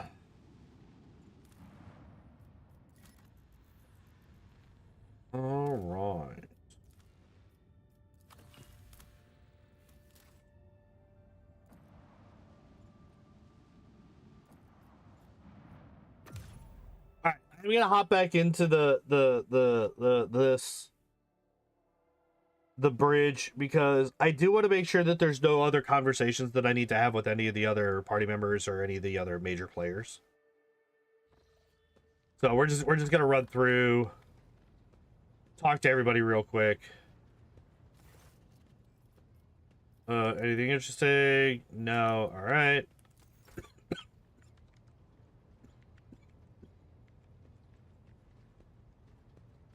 Hey, Nilly.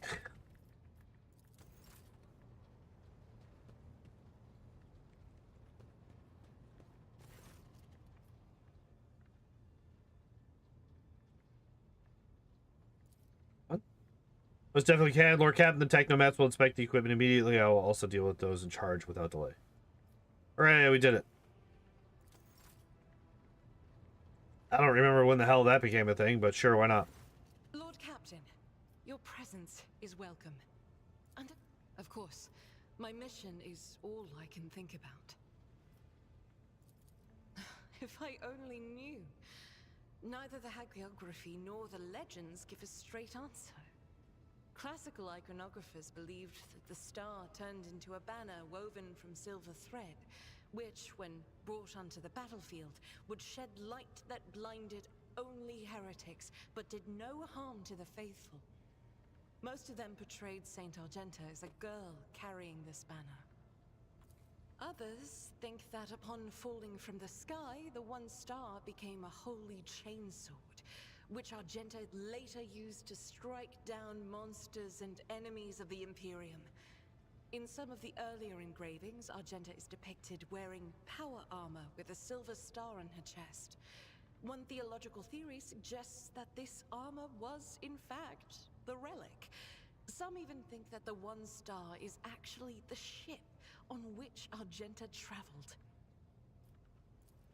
All right. I feel that my undertaking will be fulfilled when I find the answer that has eluded the ecclesiarchy for millennia. I pray we find the way to Salus Prime soon. The ruinous powers must be aligned against us. They stand in the way of faith. Gladly, listen. Long ago, there was a blessed world. I'm doing it again. I keep forgetting to fucking read out my answers. Shit. So bright that its denizens hardly knew the darkness of night. Thousands of rivers nurtured the soil. Thousands of gardens bloomed every spring. And at every moment, thousands of prayers were flying into the clear air, thanking and praising the Emperor. All right. One day, Continue. the people learned the meaning of darkness. Like a storm, accursed heretics who had sold themselves to the archenemy descended upon the planet. Shells flew from the sky that desolated whole cities and burned the gardens and filled the riverbeds with the blood of the faithful. Smoke and soot swallowed the skies and the 1,000 stars that had once shone over the world.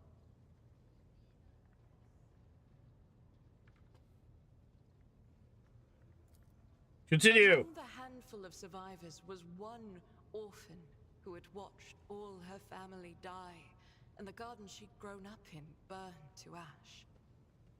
But in her heart, she knew the absolute truth. Just these 3 words. The Emperor protects. Does he And though? knowing that, she never looked away Does from he the though? black, terrifying, smoke-covered sky. There were no more bright stars to be seen, except for one. Oh, yeah? Continue. The one star. The bright star. The silver star shone in the sky. And when the orphan smiled at it, the one star fell right into her hands. All the faithful in every corner of the continent who saw the trail of the falling star recognized it as an omen and went looking for the place where it landed. And they rallied together. And with the light of the one star, they found their salvation. Is that right? Was that Sargento, the girl? That was the beginning of her hagiography. It is known that she lived on a world where heretics staged a terrible insurrection. They wiped out all life on the planet, except those whom Saint Argenta managed to save with the one star, and with the strength of her faith. Continue. After that, she traveled between. Oh my god, I wasn't expecting this to be like a 3 hour. Okay. Marked with a silver star and brought hope to the faithful. Numerous accounts confirm this. Her coming helped people turn the tide of the war and wipe away corruption before the Imperium's main forces even arrived. Good for her. Millions of people owed their lives to her, but the heretics, having realized their imminent defeat, sent the remnants of their forces after the ship with the Silver Star. It fell from the skies onto an obscure world. There are no definitive records of how old Argenta was at the time. In some chronicles, she's even called the Child Saint, but their credibility is questionable. Either way, she didn't live long, but she left a bright trail in her wake, like a falling star.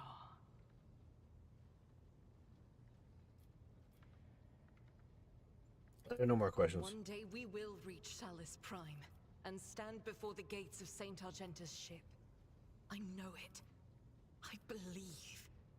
You ready to tell me more about yourself? Broke Trader's wish. Although there isn't much I can tell, I am the Emperor's daughter and his servant. What else is there to know? You are absolutely correct. I don't actually care. My pleasure, to be candid. Oh my god. I was not expecting to have... I know I came back here specifically for dialogue and to talk to these people, but it's mainly because I don't want to miss out on any side quests. I'm not gonna lie. Lord Captain. A noble aspiration, as Lord Captain. Nauerbick. Oh. I can't believe I got exactly. Shut up! Oh yeah, this. The tech priest connects the data slate to the we got the fucking data slate for Kiava Gamma. The servo motor's home, a bunch of tech bullshit. Continue. The great mechanism has transformed the secret data into a format that you could comprehend without assistance of a servant of the Omnicide. Criteria passes it to me. All right. So what did I just... What?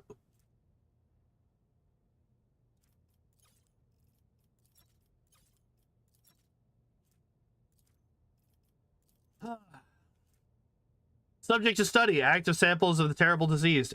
Assigned name. Tech Blight. The Tech Blight is capable of corroding matter and destroying it from within at a terrifying speed. This deadly plague infects mechanisms as well as any metals and other materials used as their basis.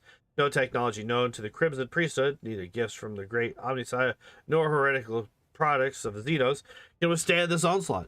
The disease poisons and warps the very essence and taints the code of a sacred mech. Observations. The Tech Blight triggers an effect that is repulsive at its core.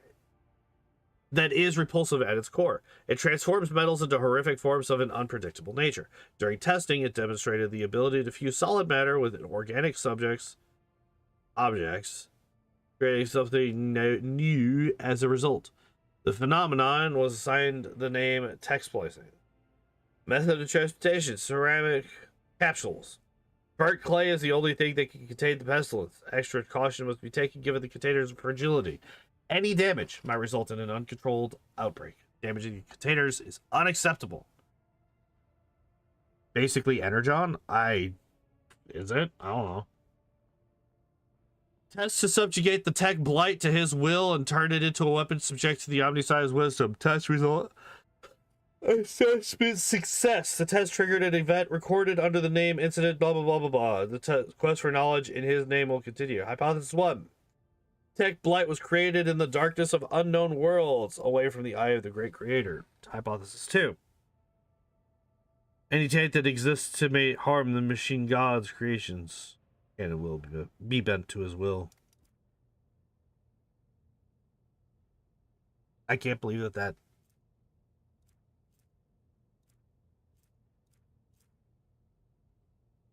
I can't believe that all that we got from that is just this. It's just lore. You know, can't even equip it for like plus 50 poison use or something.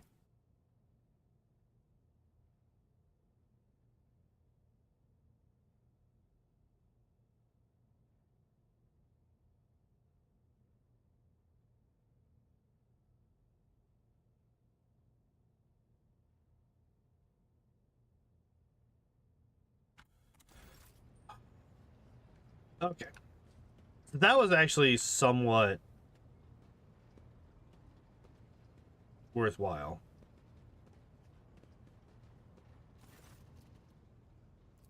What? Yeah. Oh!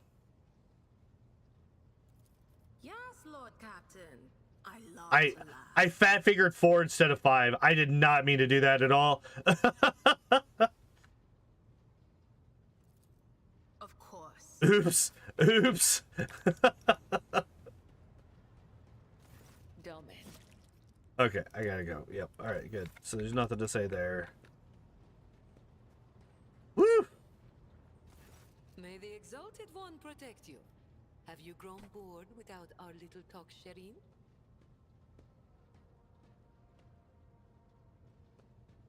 There's so much. What was 4? 4 was, I want you off my ship.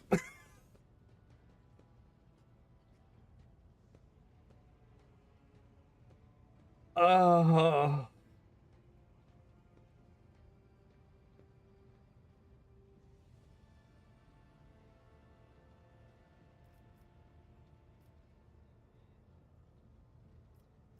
I'm gonna get up, move around a bit. I also need to refill my drink because it is like almost empty. So I will be back in just a minute. And we will yap, apparently. Hooray!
I'm back. Sorry about that. Sorry about the extended break. So, you want to know a thing that's been on my mind lately? I'm going to talk about this while I get my gamer subs filled up. I have been thinking, and this is how you know I'm a mentally ill person.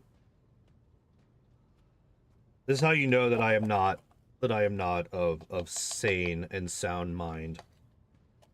I have been thinking, what would a speedrun of this game look like?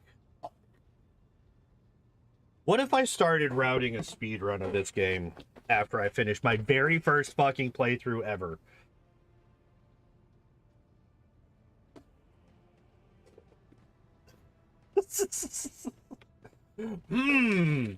I wonder what would happen if I were to try to speedrun this game. How would this play out? What would happen here? Alright. So, this is a stupid question, or this is a stupid thing to say. Did you know my predecessor? It is difficult not to be aware of the powers that be, especially ones like Feel like it would be even worse than Woder? But we never met personally. Yeah. As the difference between our positions was far too great. Theodora was a mighty ruler, the center of her own universe, and I, a pathetic speck, was nothing next to her. But you were kind to me, Shireen, and in my eyes, that puts you in above my your eyes, aunt, or whoever she was to you. I've seen enough. The dark side is the real Coronis Expanse, if you ask me. But what do you want to know about it, Shireen? What is the coal trade? It really is simple, Shireen. The Kasbalika runs the Imperium's black market, offering special goods to those who can afford their services. Yes, I am talking about Xeno artifacts too. Alien weapons, technology, sometimes even certain kinds of living creatures. Continue. Unlike the rogue traders whose sacred warrants make them immune even from the laws of the Exalted One, Kasbalikan agents are used to hiding and covering their tracks. Nobody wants to draw unwanted attention, no matter who might take an interest. Especially now Give me a shoulder cat. the Coronis Expanse has a warrior of the Golden Throne as its watchman. Wait, what do you mean? Wait, what do you mean? Kasbalika. An ancient crime cartel that originated with the first settlers of the Calixis sector. It is run by shadowy clans with robber barons at the helm. Cross their path, and you risk making enemies all over the Coronis Expanse, or even the entire Imperium. As for the agents, they are just shameless, greedy scum.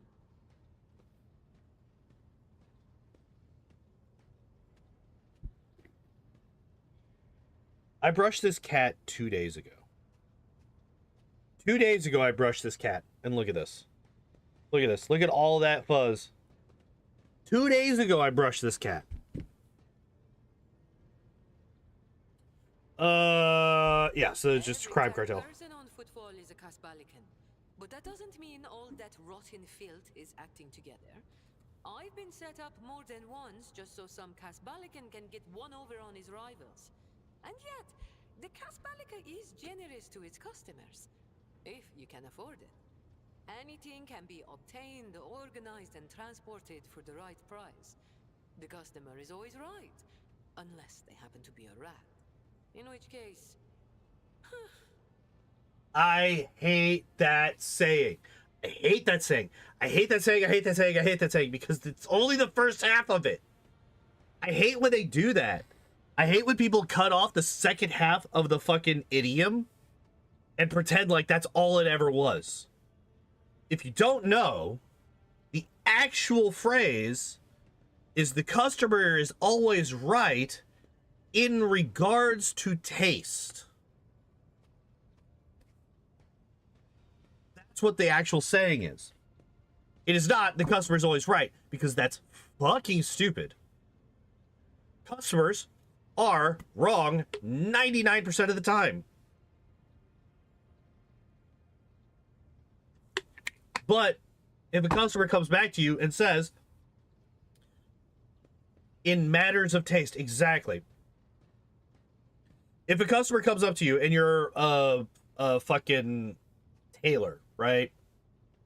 Customer comes up to you is like, hey, I want a thing in this color. And you give it to them and you can't quite get that color, so you give them, you know, it's a close one, but it's not right, and they refuse to pay for it. That's their prerogative because they asked for a very specific thing and you did not provide it. You know, you did not meet their taste. Somebody says, I don't like the way that this, you know, I don't like the way that you prepared this steak. This steak doesn't taste right. You can't argue that. You can't argue that. They're always right in regards to taste, in matters of taste. They are not always right. It's like the phrase, blood is thicker than water. That is also only half of the phrase. I believe it's actually a biblical phrase, and the actual one is, the blood of the covenant is thicker than the water of the womb, which ends up meaning the exact opposite of what what people use it to mean today.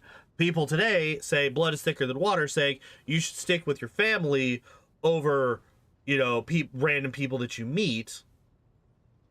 And the original saying is the blood of the covenant is thicker than the water of the womb, meaning that the bonds of family may be important, but the bonds that you choose will always be more important than the bonds that are forced upon you. You can choose the bonds that are forced upon you, but yeah, I hate this. This is something that always pisses me off whenever I see people do this.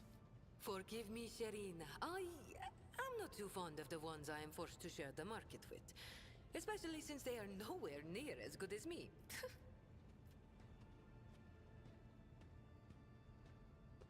Are you one of the robber barons? What gave you such an outrageous idea?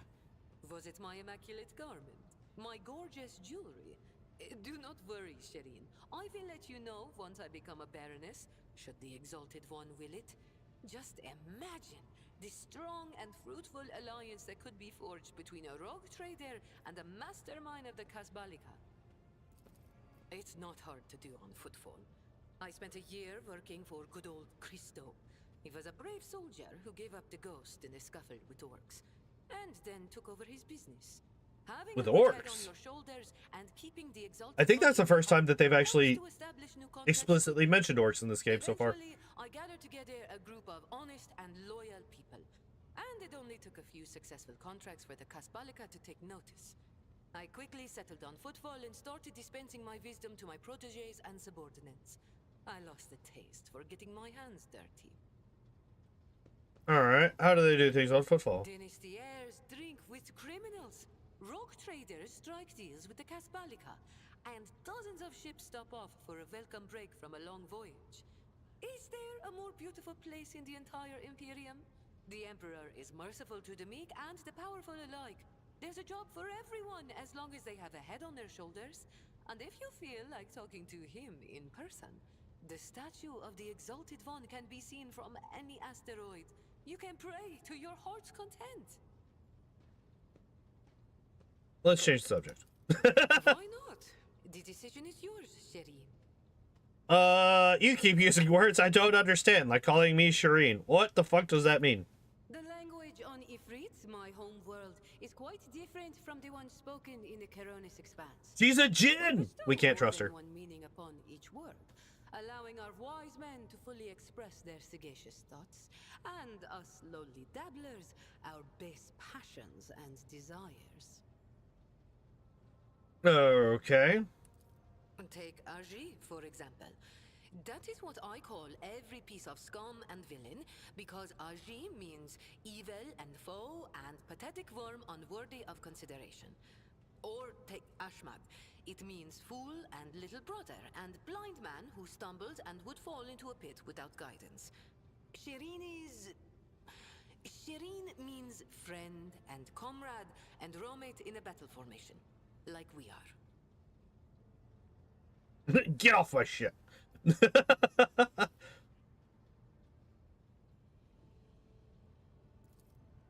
No truer words have ever been said.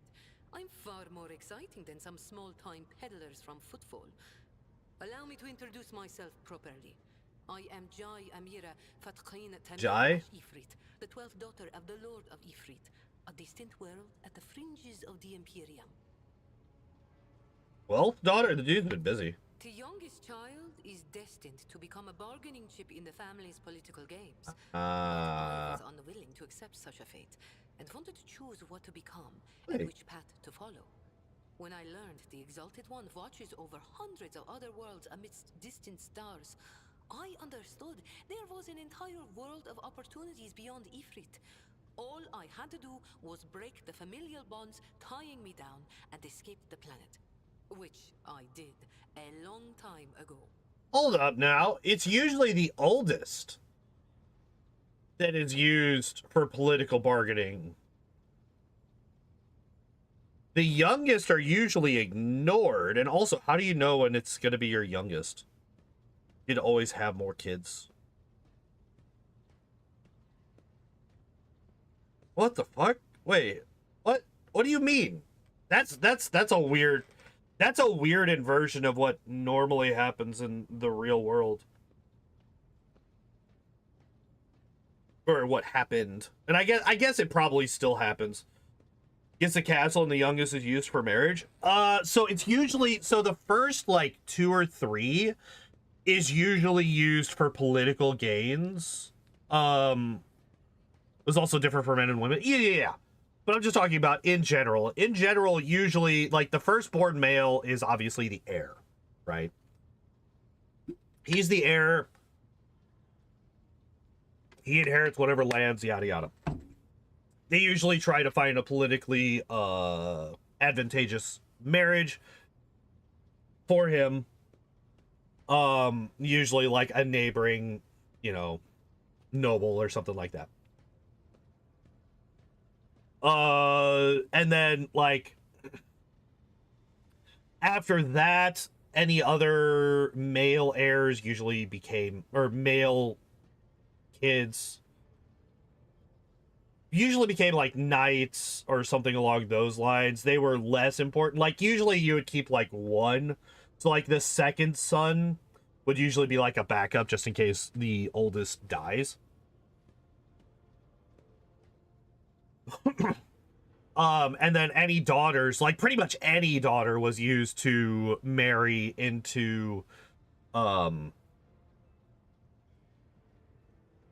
basically used as political capital, right? Like any daughter was used to try to marry the most important person that they could possibly marry so that the family would gain, influence or control or land or whatever, right? Setting it to be the youngest,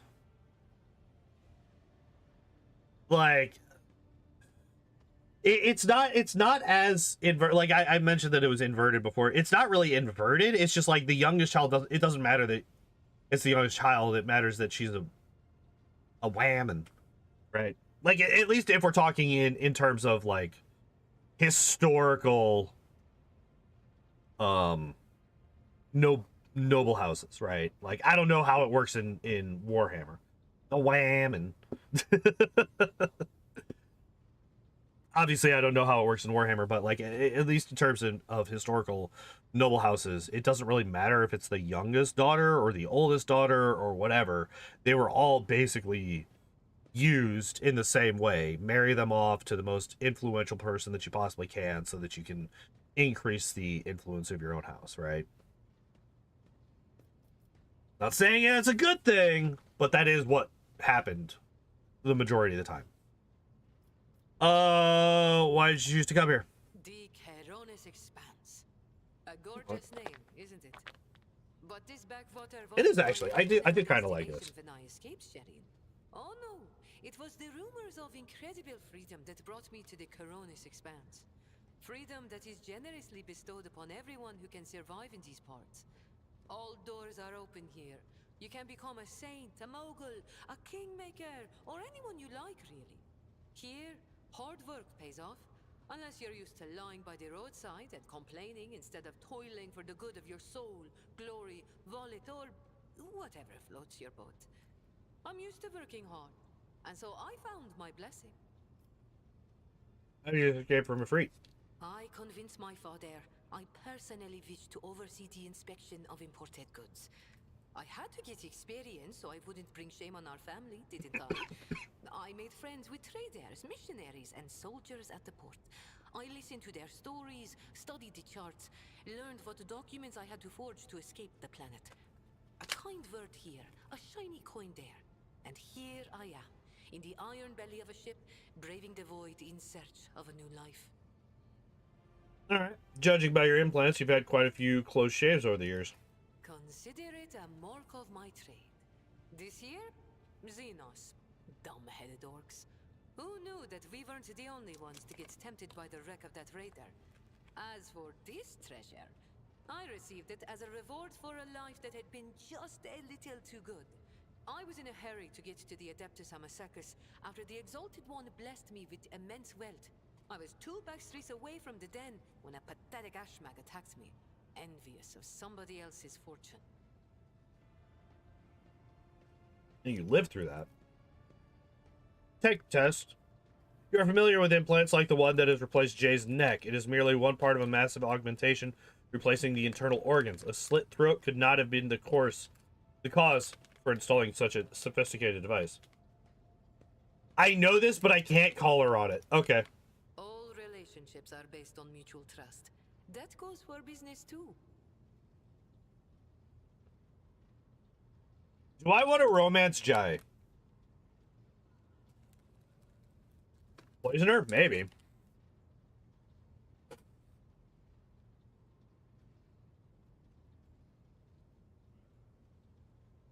Changed her innards? Yeah. That's what it seems like. They did something to fuck her up, and yeah, she had to, yeah. Apparently that's, yeah.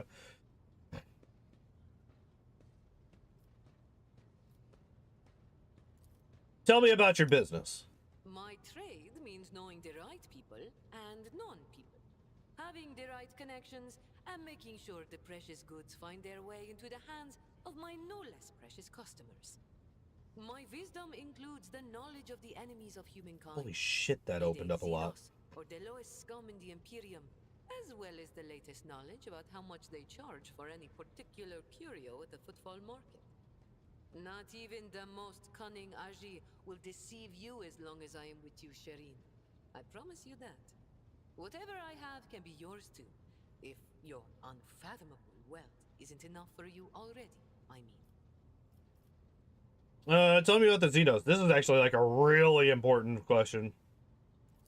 Vicious, cruel, dangerous beasts. Humans hold little interest for Xenos. We are entertainment for them, a means to keep boredom at bay, a commodity. But some of them contact us once in a while using their own people. Do not deceive yourself by thinking you are safe because there are no Xenos inside. Yep. Those Agi are as cunning as they are ruthless. They cleverly pull at the strings of spies and traitors, subjugate those who do not fall for the promised reward, transform the ones who resist their promises into soulless puppets. The Emperor watches over me, and that is why I still haven't succumbed to the fate of many of my associates who have lost their lives to the stringy scoundrels. You have many talents. Thank you, Shireen. Being able to read and write is chief among them. You may not be aware, but this science is beyond the abilities of billions of the Imperium subjects. And yet they happily... Yeah, that sounds about right. We're heading that way at this point. In the real world. Assembly lines. Me? I didn't escape Ifrit to consign myself to such misery. It was literacy that paved my path to copied orders, forged signatures, counterfeited papers. The wonderful things that make the wheels of bureaucracy turn in the right direction. Really that rich? Compared to the rabble on footfall, perhaps. Compared to you. Be it power or money, I still have a long way to go.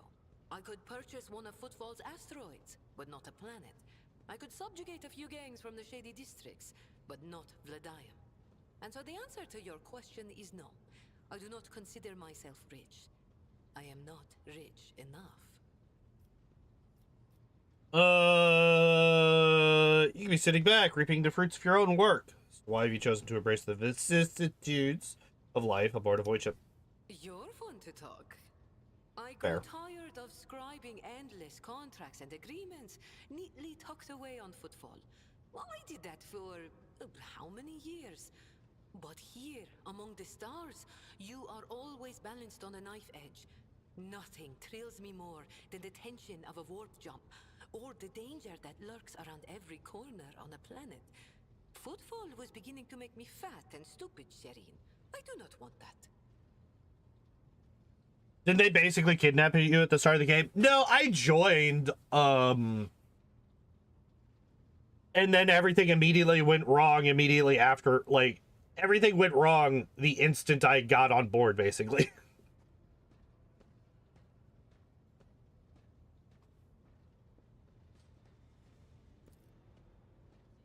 Awareness test succeeded. Jay speaks measuredly with just the right amount of laziness in her voice.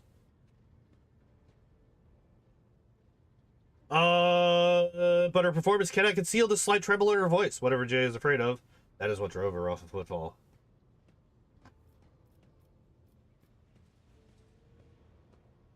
Well, that's your gang to stay back there. Do I trust the trickster twins? By the Exalted One, no. The underhanded rogues of Footfall came up with that name for a reason. The tricks of those frenzied ashmags are all about things far more intriguing than the honest and law-abiding subjects of the Imperium can imagine. Continue. On the other hand, this is why I am keeping them close. Kor and Tora know who lifted them out of the cesspit proudly called the Shadow Quarters, and who has been feeding that ravenous beast their insatiable lust for lucre. No, they are not going to betray me if only because they know I am now a part of your entourage, Shireen. They're not going to let the biggest pie in the Imperium pass them by without trying to get a slice for themselves. It has been You do good to business happen. with the enemies of After humanity. years of dealing with Xenos, I've learned their customs and even got a grasp of their language. Except they cringe whenever I start speaking. Arrogant sods. They dislike even our voices, but they never turn away our valuables. Then again, I'm used to seeing sour faces. In this trade, the easily offended go out of business. Perhaps your knowledge will serve this. I have no doubt you will have to deal with Xenos sooner or later. When that time comes, Shireen, you will thank the Exalted One for sending me to stand at your side. Hooray, let's talk about something else. I think we've said all there is to say on this topic. Alright, I'm gonna flirt with her. Or lucky lady, you mean? My heart has been coveted by proud men with hard eyes, gentle maidens with sensual voices, imperious lords and fierce leaders of void brigands. Only rogue traders have not yet featured among Jai Hedari's intimate friends. Why do you ask, Shireen? I need to know who I must kill to rid myself of a rival. Why are you avoiding answering?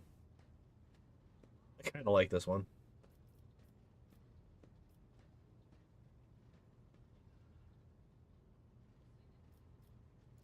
You are prying at the treasures of my soul, my little secrets. How else can I keep them safe from such a powerful robber as the rogue trader? I dare not refuse you.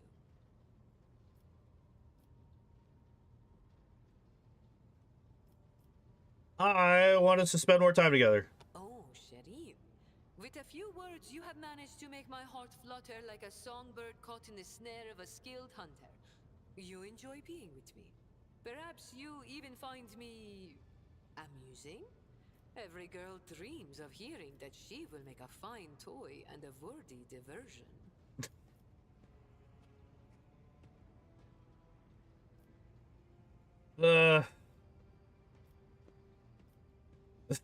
Perhaps I shall grant you the high honor of serving as my nightly delight.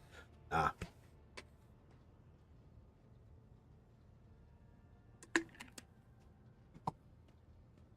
Really, the only option is to just be like, I do not see you as a toy, I just like you. Man, I like the playful flirtiness. This is just like, I understand. I'm just having a little fun, Sherry. yeah, that's what, yeah. I can't possibly just say, oh, I like you too.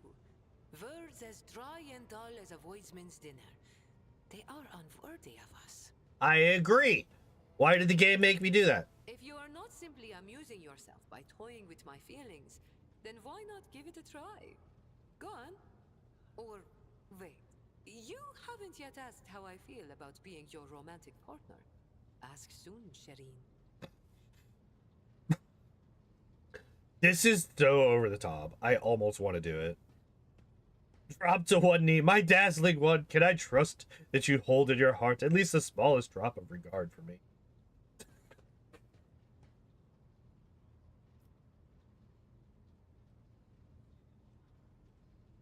I kind of like this one. This one's really funny. I simply cannot reject so ardent an admirer. To insult such sincere passion would be a wicked act in the eyes of the exalted one.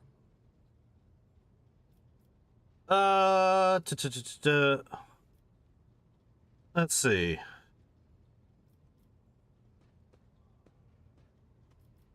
I'm inviting you to dinner over some decent wine. I'm sure we shall find some fertile topic of conversation. I have no doubt that you are a wonderful Oh my god, I started a thing. I will make a note of your invitation and make sure to take you up on it when I next get hungry. And because she replaced her stomach and all of her inner organs, she never eats. But if the feelings in your soul have become a fire that is burning you up from within, then you may express them by bestowing a gift upon your humble servant. Get off my ship. All of that, and then immediately get off my ship.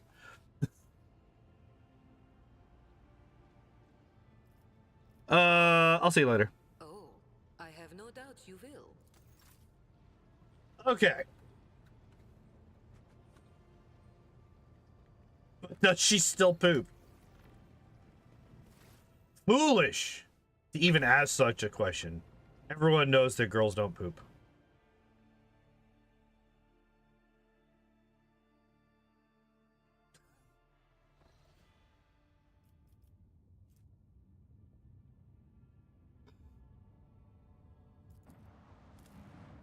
Do we just go down? Yeah, yeah.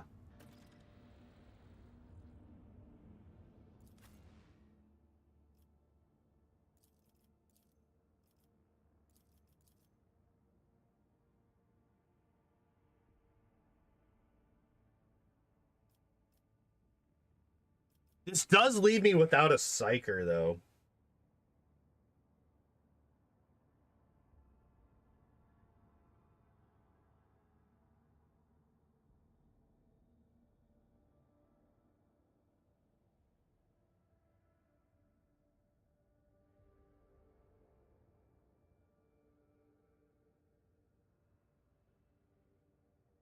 Emo woman for a mage? No. Cabela is just way too fucking strong.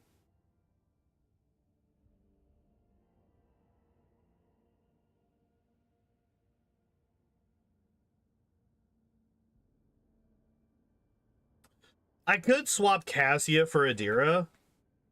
She is boring. I like her combat style, though.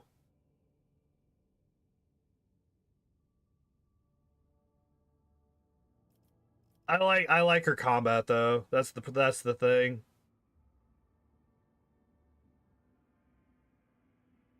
It's fun. She gets to hop around, does a ton of AoE damage, does a lot. Like, yeah, she's just so fucking fun to play with whenever we're fighting peoples.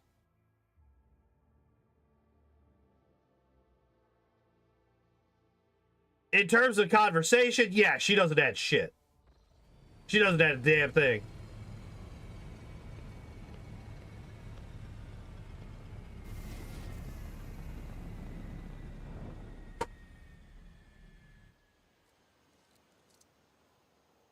Snoopers? Am I about to see somebody else get sniped in the fucking head the instant I land on the fucking... A lavishly dressed Vistenza Viat. A lavishly dressed noblewoman in an opulent silk gown watches you with an expectant air, but then gracefully bows her head. Gem-encrusted implants protrude from her arms and neck. I welcome you on behalf of the noble house Viat. My name is Vistenza Janus Viat Abaram af Coronis. By the grace of the Emperor and the will of rogue trader Theodora von Valancius, I serve as planetary governor and imperial commander-in-chief of this world. Vistenza Viat raises her head slightly. And greetings to you, noble Wassarian. It's been years since your last visit to Janus. I'm glad to see you again. It is a good sign when a rogue trader seneschal does not visit a subject planet for a long time. Isn't that correct, Lady Viat? It means the governor is taking care of all matters, and there's no need for the seneschal to interfere. I hear praise in those words, and I thank you for them. In truth, your arrival in the place of the esteemed Lady von Valancius is quite unexpected.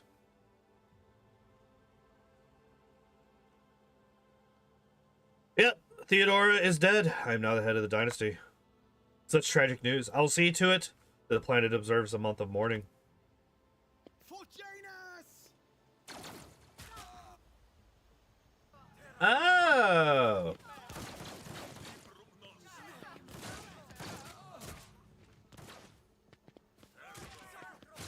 The sniper was actually good. Well, all right. Okay. So where are all the enemies? So the enemies are all literally surrounding us. Got it.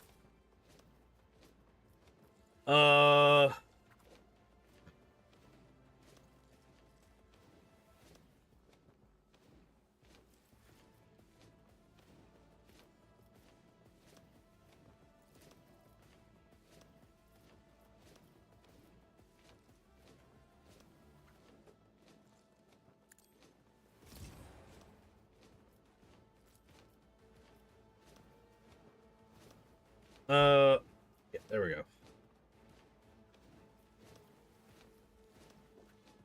Hello? Am I getting paid Please? for this?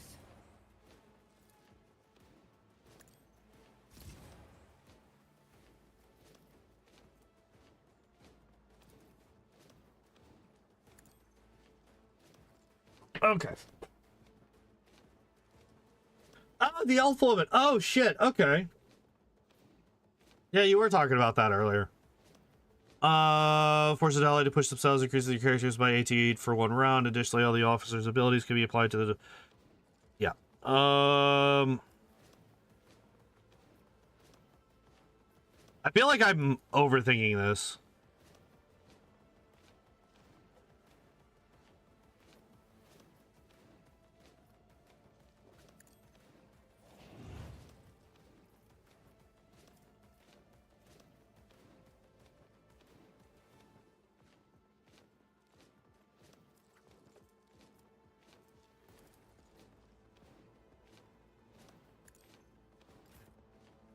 All right, let's do this. Oh.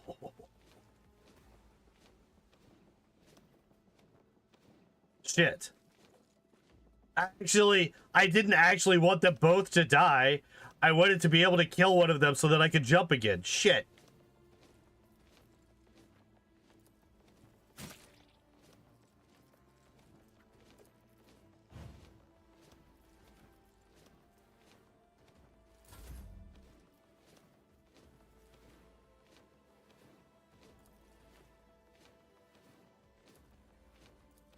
Tell me, and it is done. I must not falter. Duty prevails. Okay, now I'm really I'll do riled what up. it takes. That's just rude. I can handle this. Stop that. Hello, Matt. What is up? What is up? What is up? So we just bring her here, right? I guess we could stay here. And then...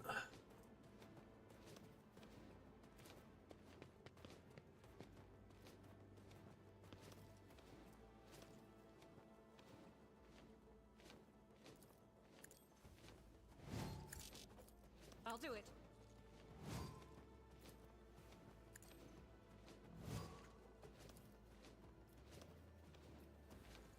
Doubt is for the weak.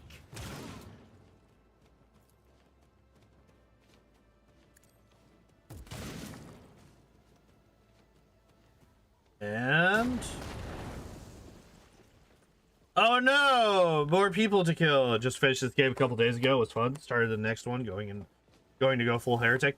I've thought about what I would do if I were to do a second playthrough.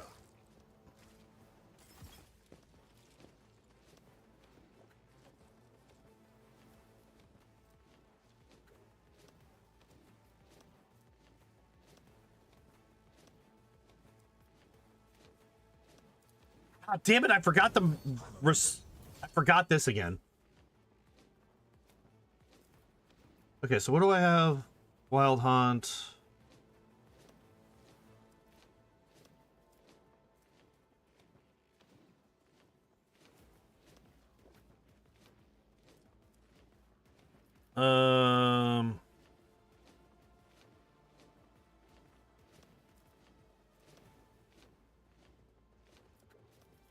So if I do this, plus 5 MP, 1, 2, 3, 4, 5. That doesn't really get me anywhere. Like, technically, I could hit this guy. You know what? God damn it! I don't think I've hit this guy a single time. I don't think I've hit anybody with this fucking toxic needle. Let's make it quick. Oh, thank you so very much for going right there.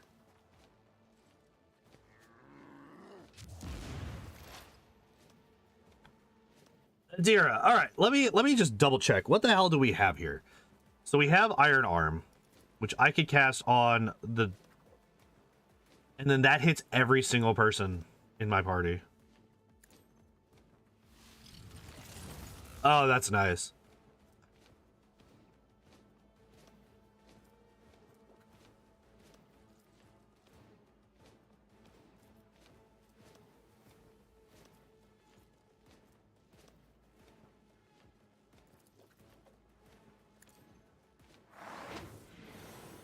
Nice.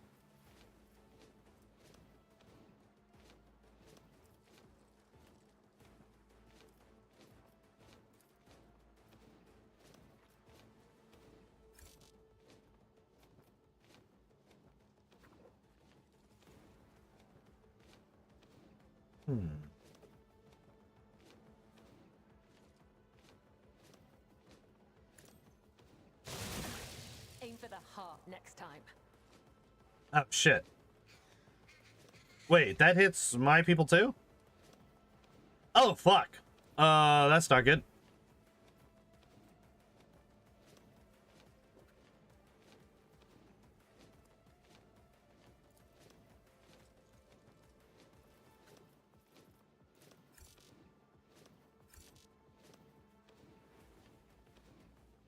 Do I want to move the bird?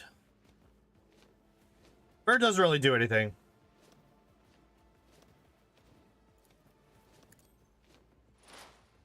All right. Where's you leave that? We're gonna send you here.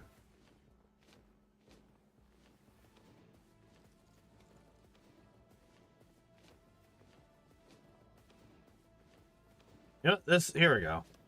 Send me here.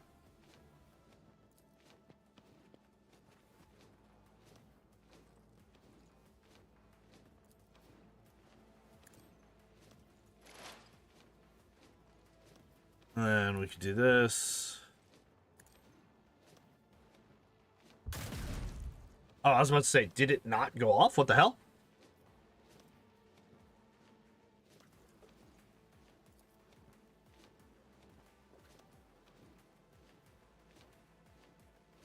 Oh, here, let me replace this. And we shoot this man. He's still not dead. That's wild. Oh, what's this do again? Immediately inflicts +1 exploit.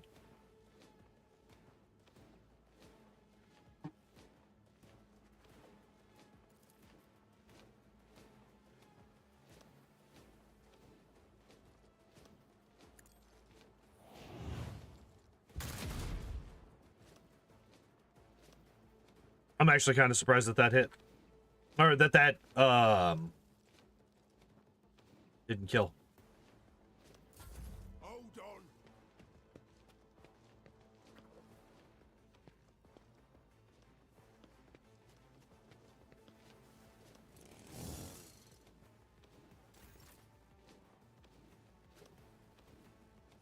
I don't know if he would even know. So we need to kill this man.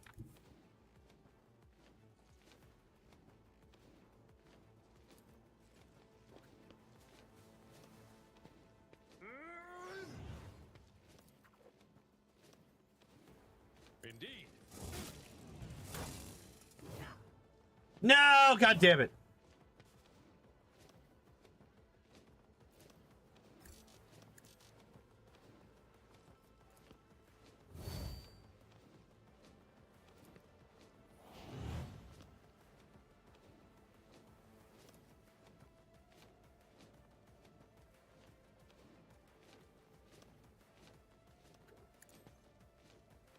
All right, cool.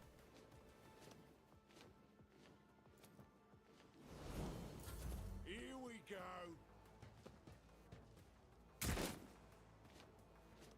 Scared yet? You dumb motherfucker. All right, so Cabela, I have you come here.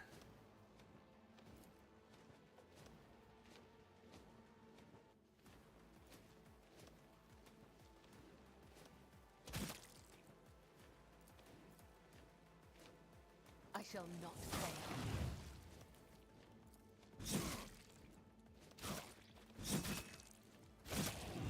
There we go.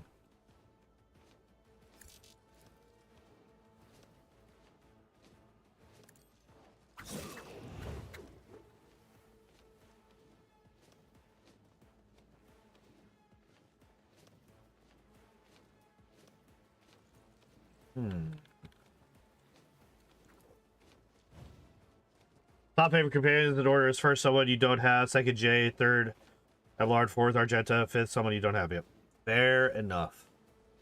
Out of my way. Get fucking wrecked. Do it.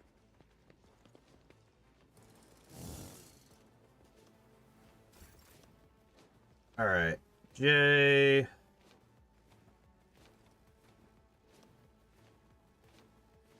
I can send you over here. That's fine.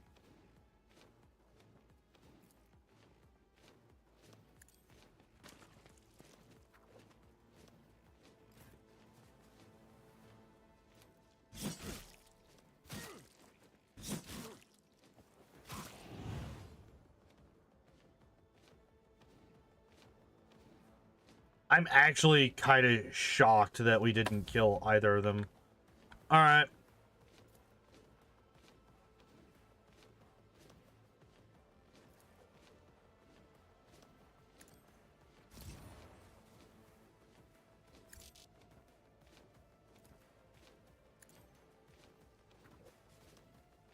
There are a couple that can be easily missed later on. Gotcha. Nice.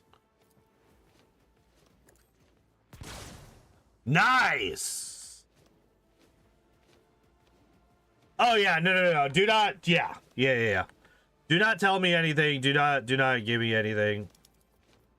We're gonna send you way to fuck over here.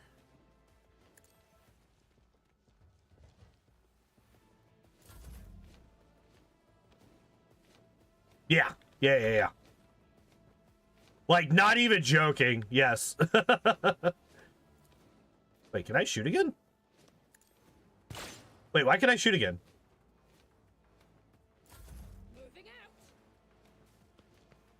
I mean, I missed, but why was I able to shoot again? God, you're terrible. Wait, what? Why? Oh, she's stunned.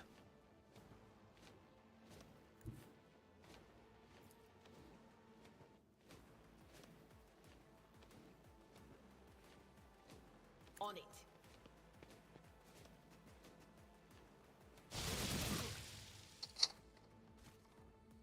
Oh, shit. Oh my god. I haven't heard that song in a while. Started playing Big Blue from F-Zero. This song is awesome. We'll do that. Alarm jump scare. Yep. We got an alarm. You know what? We're gonna do this. We're gonna do this. We're gonna do this. I'm gonna do this.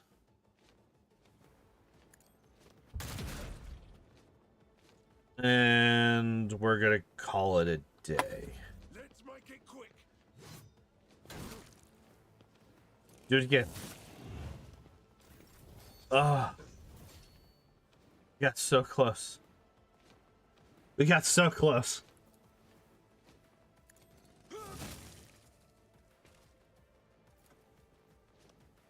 No way target is too far. Shut your fucking mouth.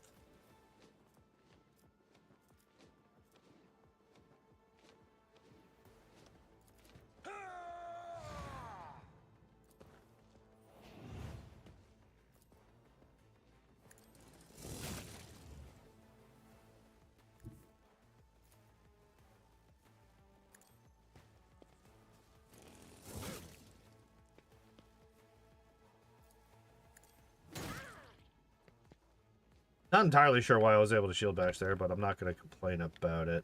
So it's literally just that one person.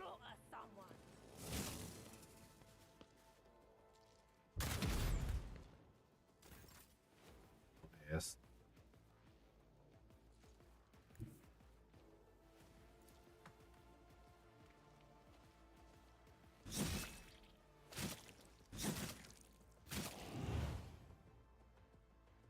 Yeah, good luck trying to get them to fucking let me do anything. Or give anything free. Huh.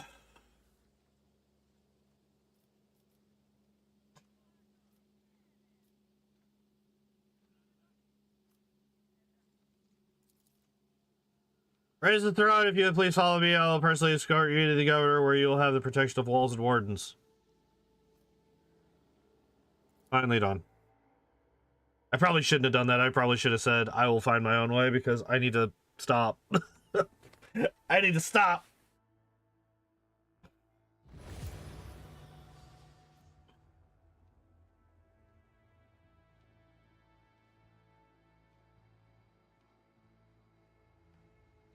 No, Trash will accompany me.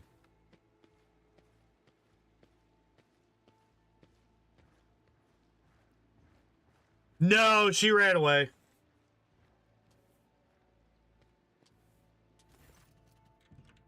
This is of Coronis is furiously swiping at a data slate, issuing commands into a gilded box. Upon seeing you, she hurriedly puts away her devices, smooths her skirt, and drops into a deep curtsy. Your lordship, accept my abject apologies for the reprehensible stunt that spoiled the reception. Even my worst nightmares I could never have imagined. I don't care.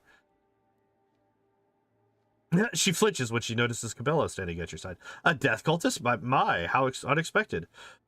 Must someone face severe punishment in the Emperor's name? Someone always does. As for who and when, the Undying One will tell.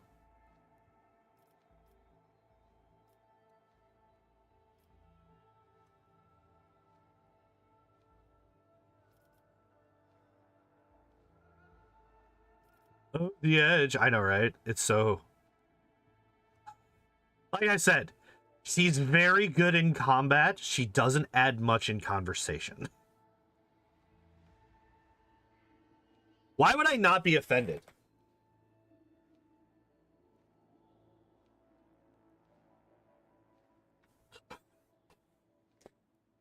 There should be something between these two. Like, I accept the apology, but you need to explain yourself.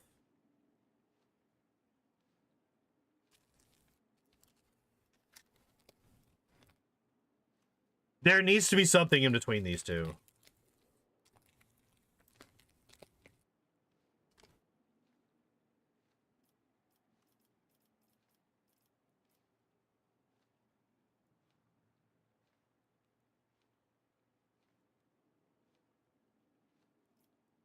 I don't care about your apologies. I could have been killed.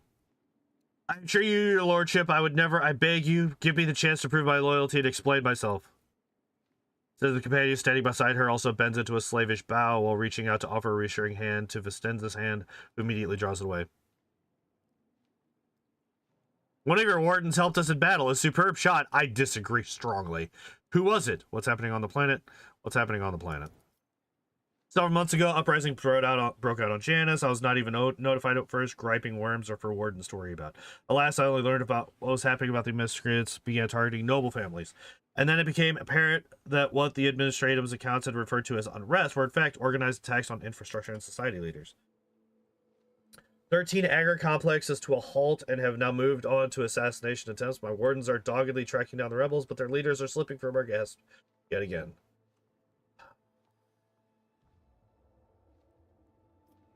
One of your wardens helped us battle. Yerliet, our chief ally in the struggle against the rebels. I have turned a blind eye to her horrific mutations, given the undoubted advantages she brings. See, Yerliet comes from the local degenerate stock of this world and knows Janus like the back of her hand. So she has provided several leads as to where we can find bases and secret storehouses. Although I admit that at times I'm tempted to send her away from the estate, her unnaturalness means that speaking with her always leaves me feeling uneasy. Such a gaunt, unfeminine figure, and so tall. Gauntness in frame and tall stature are features common even among Voidborn, my dear governor. That does not make them mutants. Then pray, whatever do you find so disagreeable about this Yerliet's? Strange movements, the strange looks, the abnormally large eyes, and on an unnaturally distorted face, the pointed ears. Ugh. Do I have news for you, Shreed? But is older for you? Okay, yeah.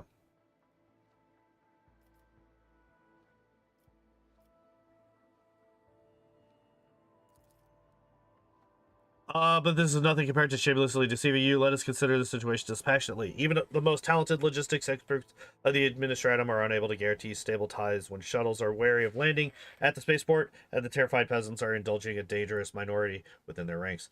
Until the usual order of things is restored, any trade is nigh impossible. God damn it.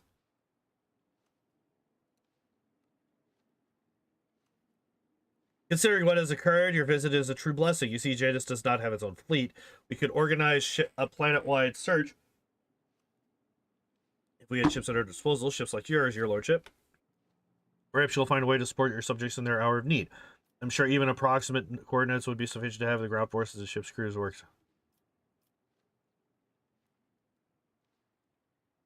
Gotta go. Good luck. Goodbye. Have a good night. Ugh.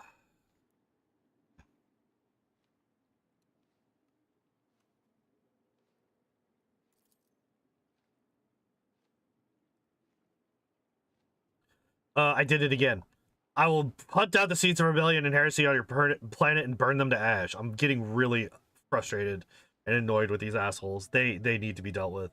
The resolve and valor of the von Valancius dynasty knows no bounds. I am immeasurably thankful for your help. If any of those who attacked the estate have survived, then perhaps they could have been a valuable source of information, but you made an example of them for the rest of the foolish rabble. Incidentally, I did overhear the wardens talking about some kind of stranger in the area. Besides that, we still do not know who let those reprobates into the estate. The person who did it might also know something. I, as well as my retinue, are at your service. My secretary is checking the staff as we speak and removing all traces of the attack from the estate. And esteemed Magos, who is responsible for agronomic efforts on his planet, is also here. He happened to be visiting this week to deliver his personal report. And, of course, there's my aide in the war against the rebels, Yerliet. I have no doubt she will be delighted to share her knowledge of Janus with your lordship. Can you send supplies to Footfall? Yes and no. If the question is, can such an expansive and fertile world as this one feed a few thousand void rats? Of course it can. We lose more provisions to gnawing pests every cycle than those on Footfall could eat in their entire lives. But can we send provisions to Footfall? Not a chance.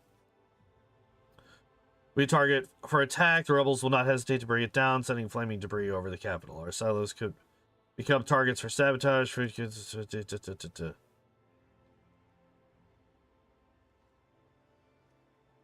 Yeah, for real.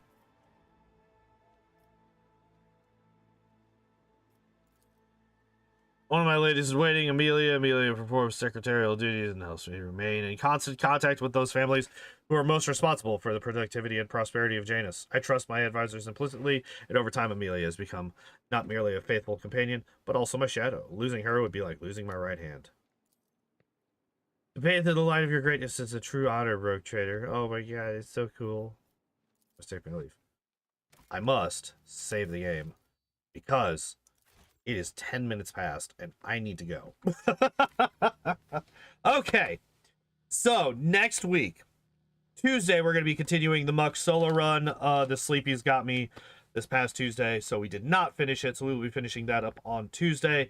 Wednesday, we will be continuing Devil May Cry 3. We got past Virgil 2 this past week. So yeah, we'll be doing that this coming week. Continuing through that series on Wednesday. Thursday, no stream as always. Friday, Saturday, more Rogue Trader. And yeah, that's gonna be it for me. If you are on the YouTube side and you haven't done so already, I would very much appreciate it if you would hit that like and subscribe buttons. It helps out the channel quite a bit. If you are over on the Kick side of things, if you hit that follow button, that would also be helpful. If you want to help the channel financially, if you're on Kick, you can hit that subscribe button. If you're on YouTube, links to my Patreon and Throne are down in the description. Yeah, that's going to be it for me today. Thank you, everybody, for hanging out and watching. I appreciate y'all, as always. And as always, I hope y'all enjoyed the stream. I hope you have a good evening, and I hope to see you next time. Bye-bye!